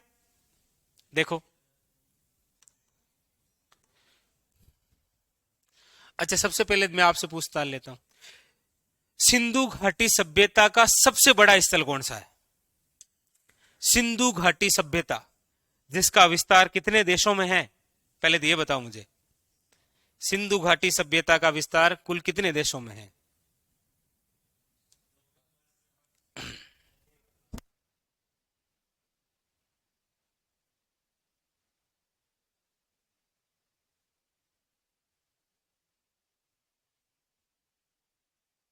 तो सिंधु घाटी सभ्यता का विस्तार टोटल 3 देशों में है, भारत, पाकिस्तान और अफगानिस्तान। अफगानिस्तान के अंदर आप 2 नाम सुनते हैं, मुंडी गोक और शोरतगोई, ये 2 ही तो स्थान है उधर। तो क्वेश्चन यही है कि सिंधु घाटी सभ्यता का सबसे बड़ा स्थल कौन सा है? तो सिंधु घाटी सभ्यता का सबसे बड़ा स्थल है गेंडीवाल, जो कि है पाकिस्तान में। लेकिन यह क्वेश्चन हमारे लिए तो है नहीं, क्या करना। हमारे लिए क्वेश्चन है कि भारत में खोजे गए सिंधु घाटी सभ्यता के स्थलों में सबसे बड़ा स्थल कौन सा है? भारत के अंदर भाई सिंधु घाटी सभ्यता के सर्वाधिक स्थल किस देश में है? भारत में। भारत में सबसे बड़ा स्थान कौन सा है सिंधु घाटी सभ्यता का? तो वो है आपके राखी गड्डी, जो कि हरियाणा में है। तो भारत में सिंधु घाटी सभ्यता का सबसे बड़ा स्थल कौन सा है? राखी गड्डी। दूसरा सबसे बड़ा स्थल कौन सा है? धोलावीरा। और तीसरा सबसे बड़ा स्थल कौन सा है? इसीलिए डॉक्टर दशरथ शर्मा ने कालीबंगा को क्या कहा है? तीसरी राजधानी। आ गया? पक्का आ गया ना? ये धोलावीरा स्थान सुना है कभी? ये भारत का 40वां स्थल है जिसे यूनेस्को द्वारा विश्व धरोहर सूची में शामिल किया गया। ये वही धोलावीरा है। धोलावीरा, वीरा का मतलब होता है कुआ, धोला का मतलब होता है सफेद, सफेद कुआ, गुजरात में है ये। तो इसीलिए डॉक्टर दशरथ शर्मा ने कालीबंगा को क्या बताया है? हड़प्पा सभ्यता की तीसरी राजधानी। दूसरी बात, ये जो कालीबंगा है, इस कालीबंगा को कहा गया है हड़प्पा सभ्यता की दीनहीन बस्ती। हड़प्पा सभ्यता की क्या कहा गया है? दीनहीन बस्ती, या फिर क्या कहा गया है? निर्धन बस्ती। ऐसा क्यों? ऐसा इसीलिए क्योंकि कालीबंगा के अंदर आप जितने भी मकान देखेंगे ना, वो सब कच्ची ईंटों से बने हुए हैं। और आप किसी रास्ते से जा रहे हैं और आपको एक ऐसी बस्ती दिखाई देती है जहां पर मकान कच्ची ईंटों से बने हैं, तो आप क्या कहेंगे? यहां के लोग गरीब हैं बेचारे, ये कहेंगे।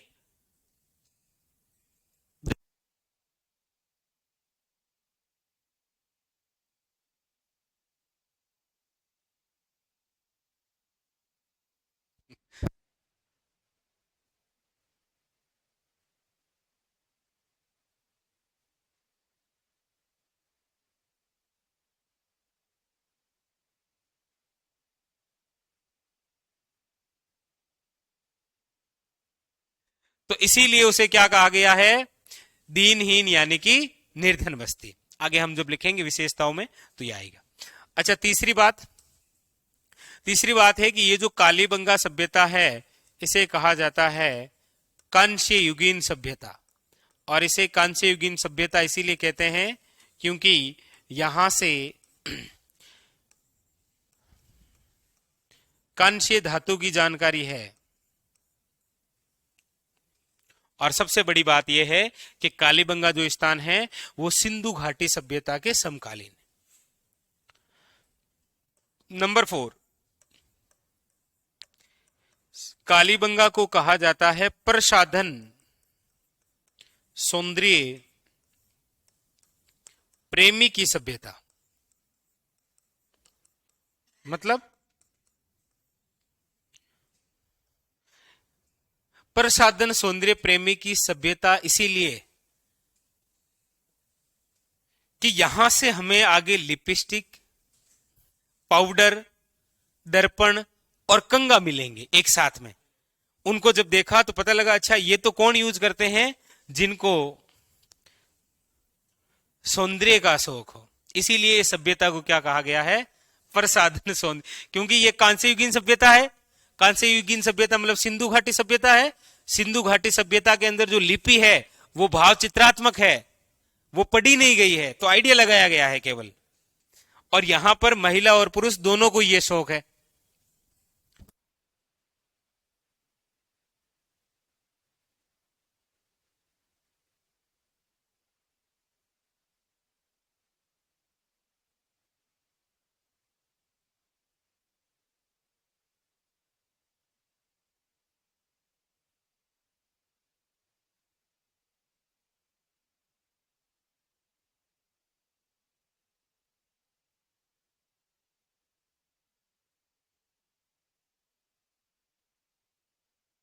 प्रसाधन सौंदर्य प्रेमी की सभ्यता, कांस्य युगीन सभ्यता, हड़प्पा सभ्यता की दीनहीन बस्ती और हड़प्पा सभ्यता की तीसरी राजधानी।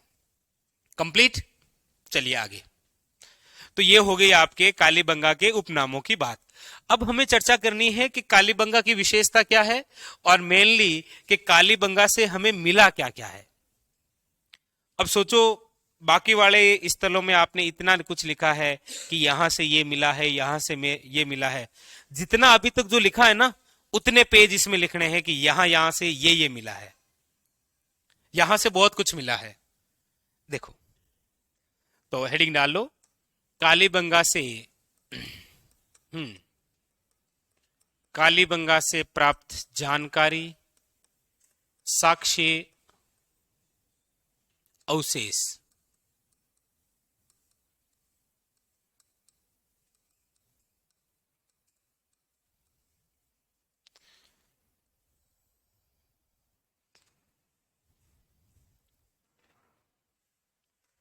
देखिए, सबसे पहली बात कि कालीबंगा से क्या प्राप्त हुआ है, क्या अवशेष है, क्या प्रमाण, क्या आपके साक्ष्य, सारे कुछ देखो। सबसे पहली बात तो यह है कि ये जो कालीबंगा स्थल है ना, ये एक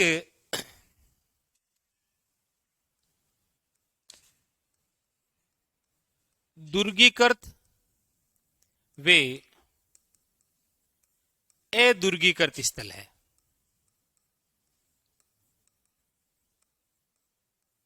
मतलब इसमें हमें दो टीले मिले हैं, एक पश्चिमी टीला और एक पूर्वी टीला।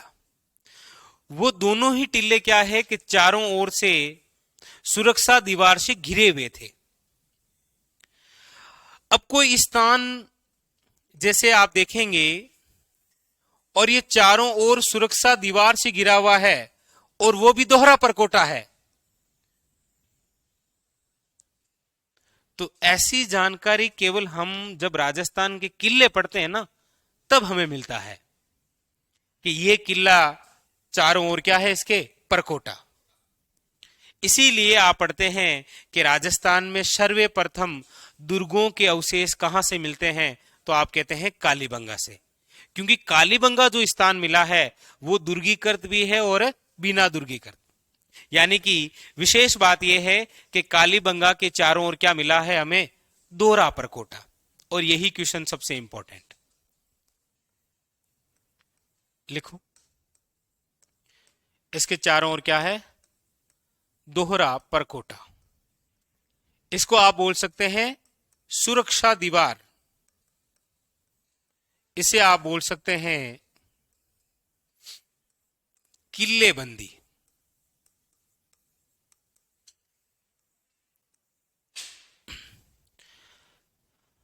और आप कोई पुराना पेपर उठाएंगे तो इन तीन में से एक लाइन आपको मिल जाएगी, या तो दोहरा परकोटा, या फिर सुरक्षा दीवार, या फिर किल्लेबंदी के अवशेष या साक्ष्य कहां से मिलते हैं, तो इसे कालीबंगा से।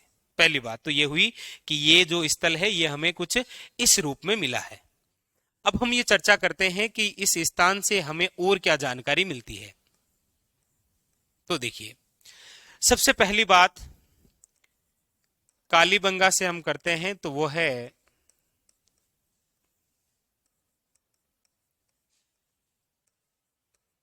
ईंटों की।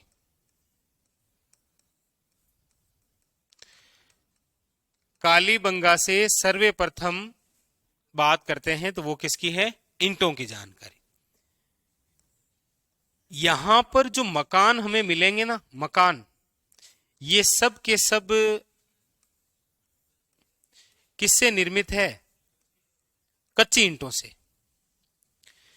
ये जो ईंटें हुआ करती थी यहां पर, इसे केवल सूर्य की रोशनी में ही पकाते थे, सूर्य की रोशनी में।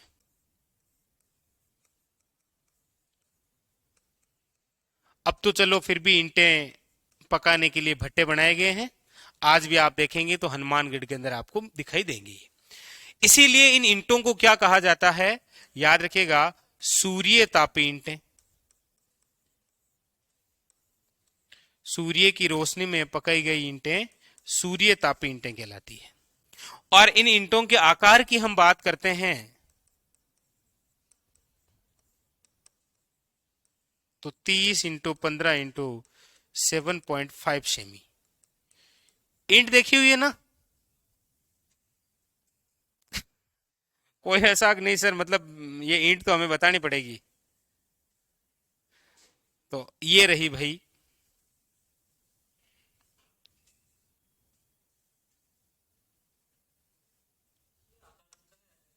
हाँ, ये ईंट।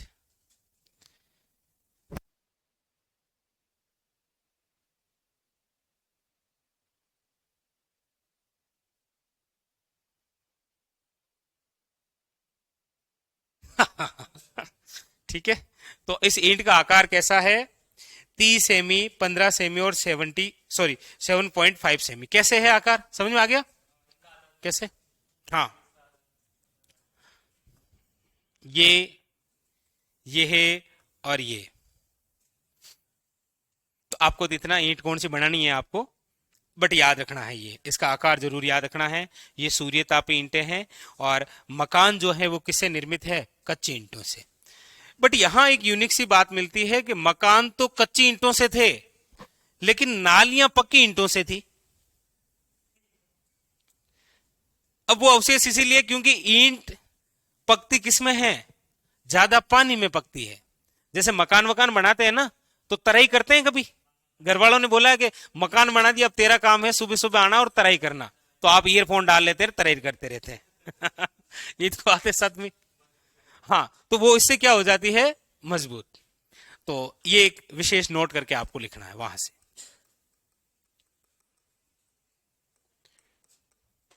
नालियां जो है वो किससे बनी हुई मिली? पक्की ईंटों से। और यहां पर तो एक यूनिक सी बात और भी है कि यहां पर जो एक नाली मिली है वो लकड़ी से निर्मित है। किससे निर्मित है? विश्व में एकमात्र स्थान कालीबंगा जहां से लकड़ी से निर्मित नाली मिली है। अब वो ऐसा है कि वो खुदाई में लकड़ी मिली है। हो सकता है कि जैसे गांव में कि कोई नाले में कोई फाड़ी आएगी लकड़ी की, ऐसा भी हो सकता है। भाई जैसे कोई नाली है, उसके अंदर कुछ लकड़ी गिर गई होगी गलती से, फिर दब गई। क्योंकि ये जो कालीबंगा है, कालीबंगा के जो मकान है, यहां से कालीबंगा से हमें भूकंप के साक्ष्य मिलते हैं। और विश्व में सर्वप्रथम भूकंप के साक्ष्य इसी कालीबंगा से मिलते हैं। कैसे पता चला कि यहां पर भूकंप आया होगा? तो यहां पर जो मकान है, इस मकान में दरारें आ रखी है, और दरारें किससे आती है? भूकंप से। तो हो सकता है कि उस समय यहां पर कोई नाली में लकड़ी वकड़ी गिर गई होगी। अगली लाइन से लिखो, भूकंप के साक्ष्य। और ये कहां से? तो मकान में क्या थी? दरार है।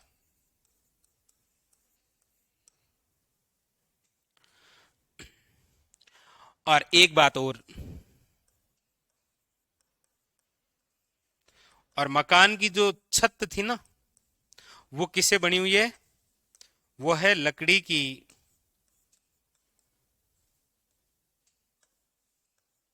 सहतीर से।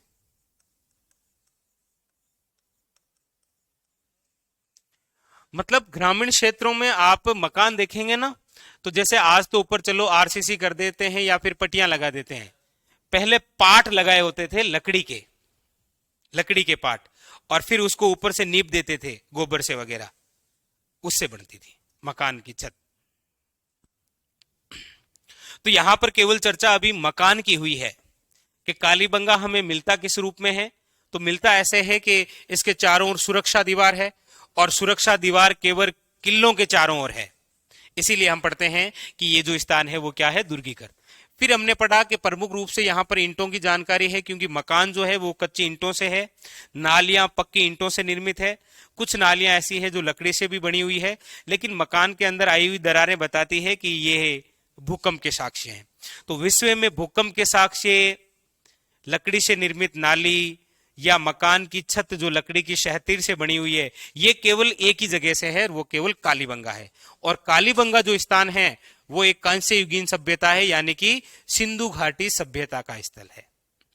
अब एक क्वेश्चन और बड़ा यूनिक सा, ये जो सारी बातें बताई है, ऐसी बातें आपको पाकिस्तान के एक स्थान से मिलती है। इसीलिए आरएसएस बोर्ड ने क्वेश्चन पूछा कि राजस्थान के कालीबंगा के समान पाकिस्तान का वह स्थान जहां से अवशेष, साक्ष्य और जानकारी मिलती है, वो है कोट दीजी स्थान। कोट दीजी, ये लिख लिया। तो यहां पर तो केवल ये मकान और नाली के बारे में चर्चा हुई। अब हम आगे चर्चा यहां और विशेष करते हैं। ये लिख लिया सभी ने? लिखो,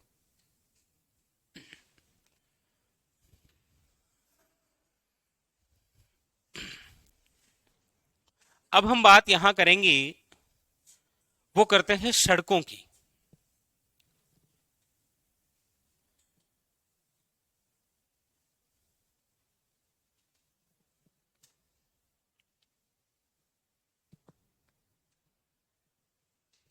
लिख लिया सबने? चलो आगे।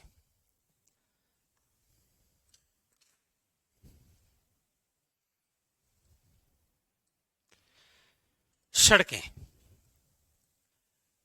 कालीबंगा से हमें जो सड़कें मिली हैं वो सड़कें समकोण पर काटती है। हम्म।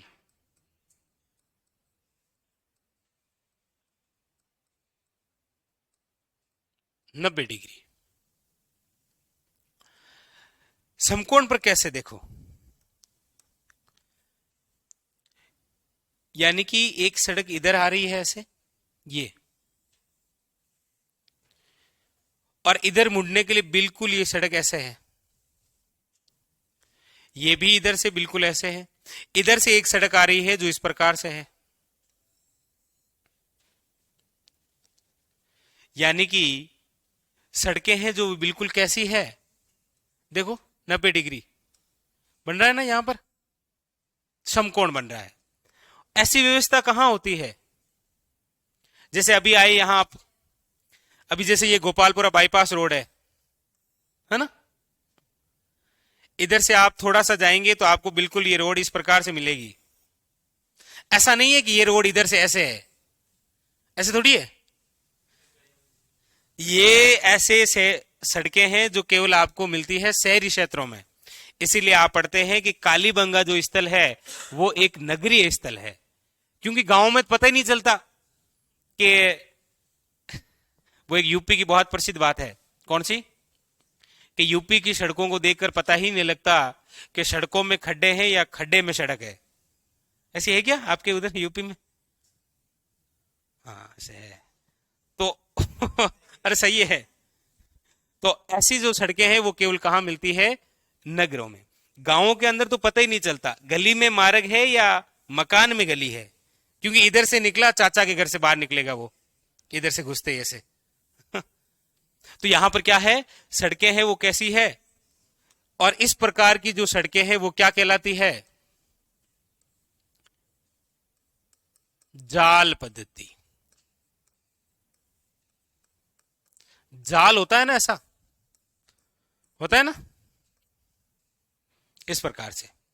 और या फिर इसे और क्या नाम दिया गया है? इसे नाम दिया गया है ऑक्सफोर्ड पद्धति। तो आपको पूछा जाता है कि निम्न में से वह स्थल जहां से ऑक्सफोर्ड पद्धति से निर्मित सड़कें मिली, वो है कालीबंगा। बस इतनी बात है केवल। तो मकान हो गया, सड़क हो गई, नाली हो गई, छत हो गई। अब अगली बात, अब देखिएगा, यहां पर बात हम करते हैं खेती की। यहां से हमें दोहरे जूते हुए खेत के साक्ष्य मिले, और ये भी विश्व में केवल इधर से ही मिले हैं, कालीबंगा से। लेकिन इस लाइन का मतलब क्या है? दोहरे जूते हुए खेत के साक्ष्य मतलब हाँ, अच्छा, यस, एक ही खेत में एक साथ दो फसल बोने की कला। जैसे गेहूं बो दिया और उसके साथ में जौ भी बो दिया। एक खेत में अक्सर दो फसल बोते हैं ना, मूंग बावा जन हाथ दो चार दाना मोट कहीं नाक दिया, हाँ ना, कि मूंग बा लिया जब 10 दाना बुंटा पाएंगे तिल कहीं उजाई। एक साथ में दो फसल बोने की कला क्या कहलाती है? दोहरे जुते हुए खेत के साक्ष्य। और ये हमें कालीबंगा में कहां से मिले हैं? तो दक्षिण पूर्वी से। ये क्वेश्चन पूछा गया कि कालीबंगा से दोहरे जुते हुए खेत के साक्ष्य कहां से मिले हैं?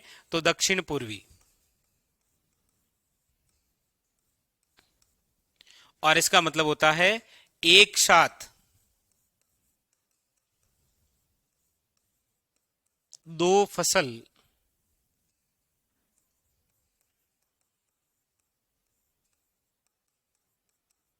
बोने की कला क्या कहलाती है? जैसे एग्जाम्पल के तौर पर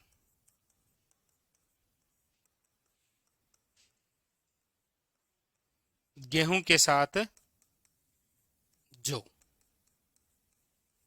एक साथ दो फसल बोने की कला, वो है दोहरे। आपके एग्जाम में केवल इतनी सी लाइन आएगी ये कि दोहरे जुते हुए खेत के साक्ष्य कहां से मिलते हैं? कालीबंगा से। सड़कें जो कि समकोण पर काटती है 90 डिग्री पर, वो कहां पर है? कालीबंगा। आपके लिए बस ये क्वेश्चन है, ये लिखे आपने। अब देखो और क्या मिला यहां से। एक यहां से और यूनिक सी बात है कि हमें यहां से 7 जो हैं वो क्या मिले हैं? हवन कुंड मिले हैं, यानी कि अग्नि वेदिकाएं मिली है।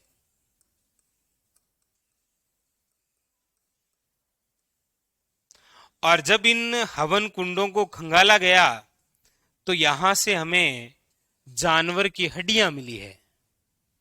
और जानवर की हड्डियां मिली है मतलब इन हवन, इन अग्नि कुंडों के तहत यहां पर पशु बलि की कोई परंपरा रही होगी।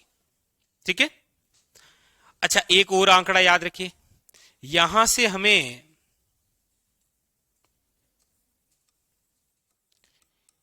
एक कपाल खंड मिला है और उस कपाल खंड में छिद्र हैं कितने? 6। देखो कालीबंगा से 5, 6 और 7 3 आंकड़े हैं। कालीबंगा के उत्खनन का कार्य कितने स्तरों में हुआ है? 5 स्तरों में। बालक का जो कपाल खंड मिला है उसमें कितने छिद्र हैं? और हवन कुंड कितने मिले हैं? 7। ठीक है। तो कपाल खंड में छिद्र मिले हैं कितने? 6। कपाल खंड का मतलब क्या है? हाँ, बालक की एक खोपड़ी मिली है जिसमें 6 छिद्र किए हुए हैं। तो उसे यह आइडिया लगाया गया है कि यहां पर कोई बालक था, उसको कोई बीमारी थी तो उसका इलाज किया गया, मतलब शल्य चिकित्सा की जानकारी मिलती है। बाकी ये आंकड़ा सुन के तो यही लगता है कि किसी बंदे ने 6 की 6 उतार दिए उसके। आपको नहीं लगता ये? लेकिन हम ये कौन सी पढ़ रहे हैं? कालीबंगा, सिंधु घाटी सभ्यता के है समकालीन। वहां पर जो लिपि है वो कौन सी है? भाव चित्रात्मक, जो कि आज तक पढ़ी नहीं गई है। तो ये सारे आइडियाज हैं कि ये कपाल खंड है जिसमें 6 छिद्र के। मुझे लगता है 6 उतारी है किसी ने। लेकिन क्या कर सकते हैं, यहां पर शल्य चिकित्सा की जानकारी, ये आइडिया लगाया गया,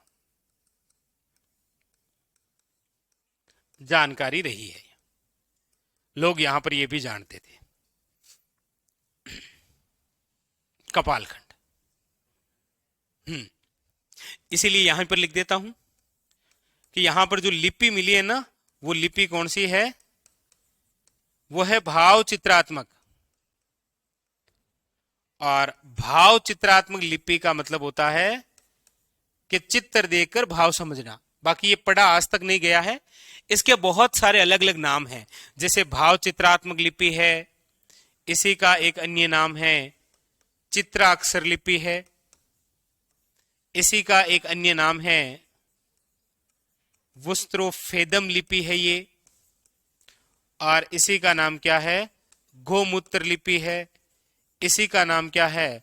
सर्पाकार लिपि है, क्योंकि ये चलती है दाएं से बाएं और बाएं से दाएं, इसीलिए पढ़ी नहीं गई। बाकी आप जानते हैं, देखो कि दाएं से बाएं जो लिपि लिखी जाती है वो क्या कहलाती है? दाएं से बाएं जो लिपि लिखते हैं उसको क्या बोलते हैं? और बाएं से दाएं जो लिपि लिखते हैं उसको क्या कहा जाता है? ये जो भाव चित्रात्मक है इन दोनों का मिक्सचर है। यानी कि आपको पता है कि दाएं से बाएं जो लिपि लिखी जाती है वो कहलाती है खरोष्टी लिपि। कौन सी लिपि है? खरोष्टी लिपि। और जो कि बाएं से दाएं लिपि लिखी जाती है ये कहलाती है ब्रह्म लिपि या ब्राह्मी लिपि। यही तो है। और ये जो भाव चित्रात्मक लिपि है ये इन दोनों का क्या है, मिक्सचर है।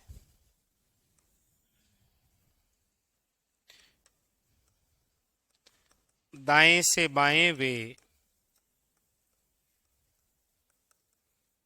बाएं से दाएं, इसीलिए तो आज तक पढ़ी नहीं गई है, समझ में नहीं आई कि कहां से पढ़ना शुरू करें और कहां पर खत्म करें। ये तो आप ऐसे ही कोष्टक में लिख लेना नोट लगा के, ताकि एक आइडिया रहे।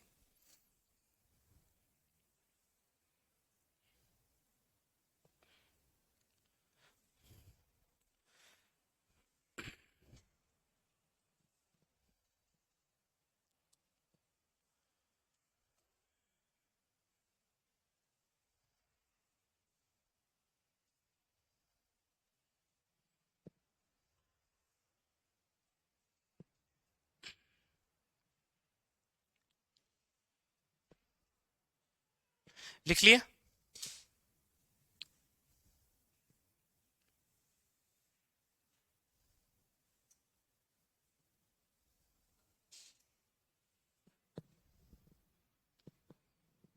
ठीक है अरुण। खरोष्टी।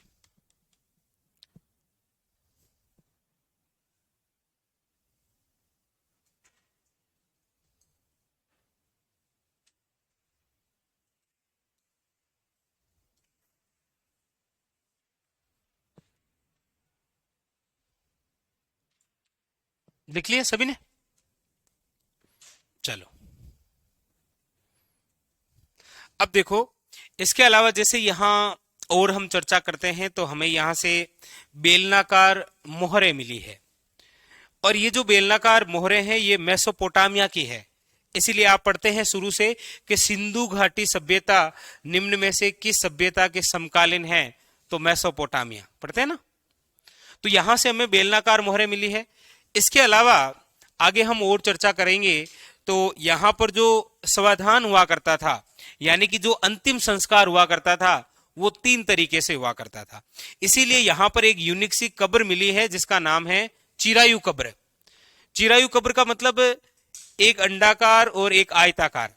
आयताकार कब्र के अंदर तो जिसकी मृत्यु हुई है उसको रखते थे, और अंडाकार कब्र के अंदर जिसकी मृत्यु हुई है उसकी प्रिय वस्तु में रखी जाती थी, ताकि आगे चलकर ये जैसे ग्रामीण क्षेत्रों में जब किसी बड़े बुजुर्ग की मृत्यु होती है तो उसकी कमर में बंधी हुई कणगति खोल लेते हैं, पता है ना, और अपने पास में रख लेते हैं। लेकिन पहले ऐसी नहीं थी। पहले जिसकी मृत्यु हुई है उसको डालते आयताकार कब्र में, और उसकी प्रिय वस्तुओं को किसमें डालते, अंडाकार कब्र में। वो कब्र कहलाती है चिरायु कब्र, और वो पूरे विश्व में केवल यही है, कालीबंगा में। ऐसा क्यों करते थे?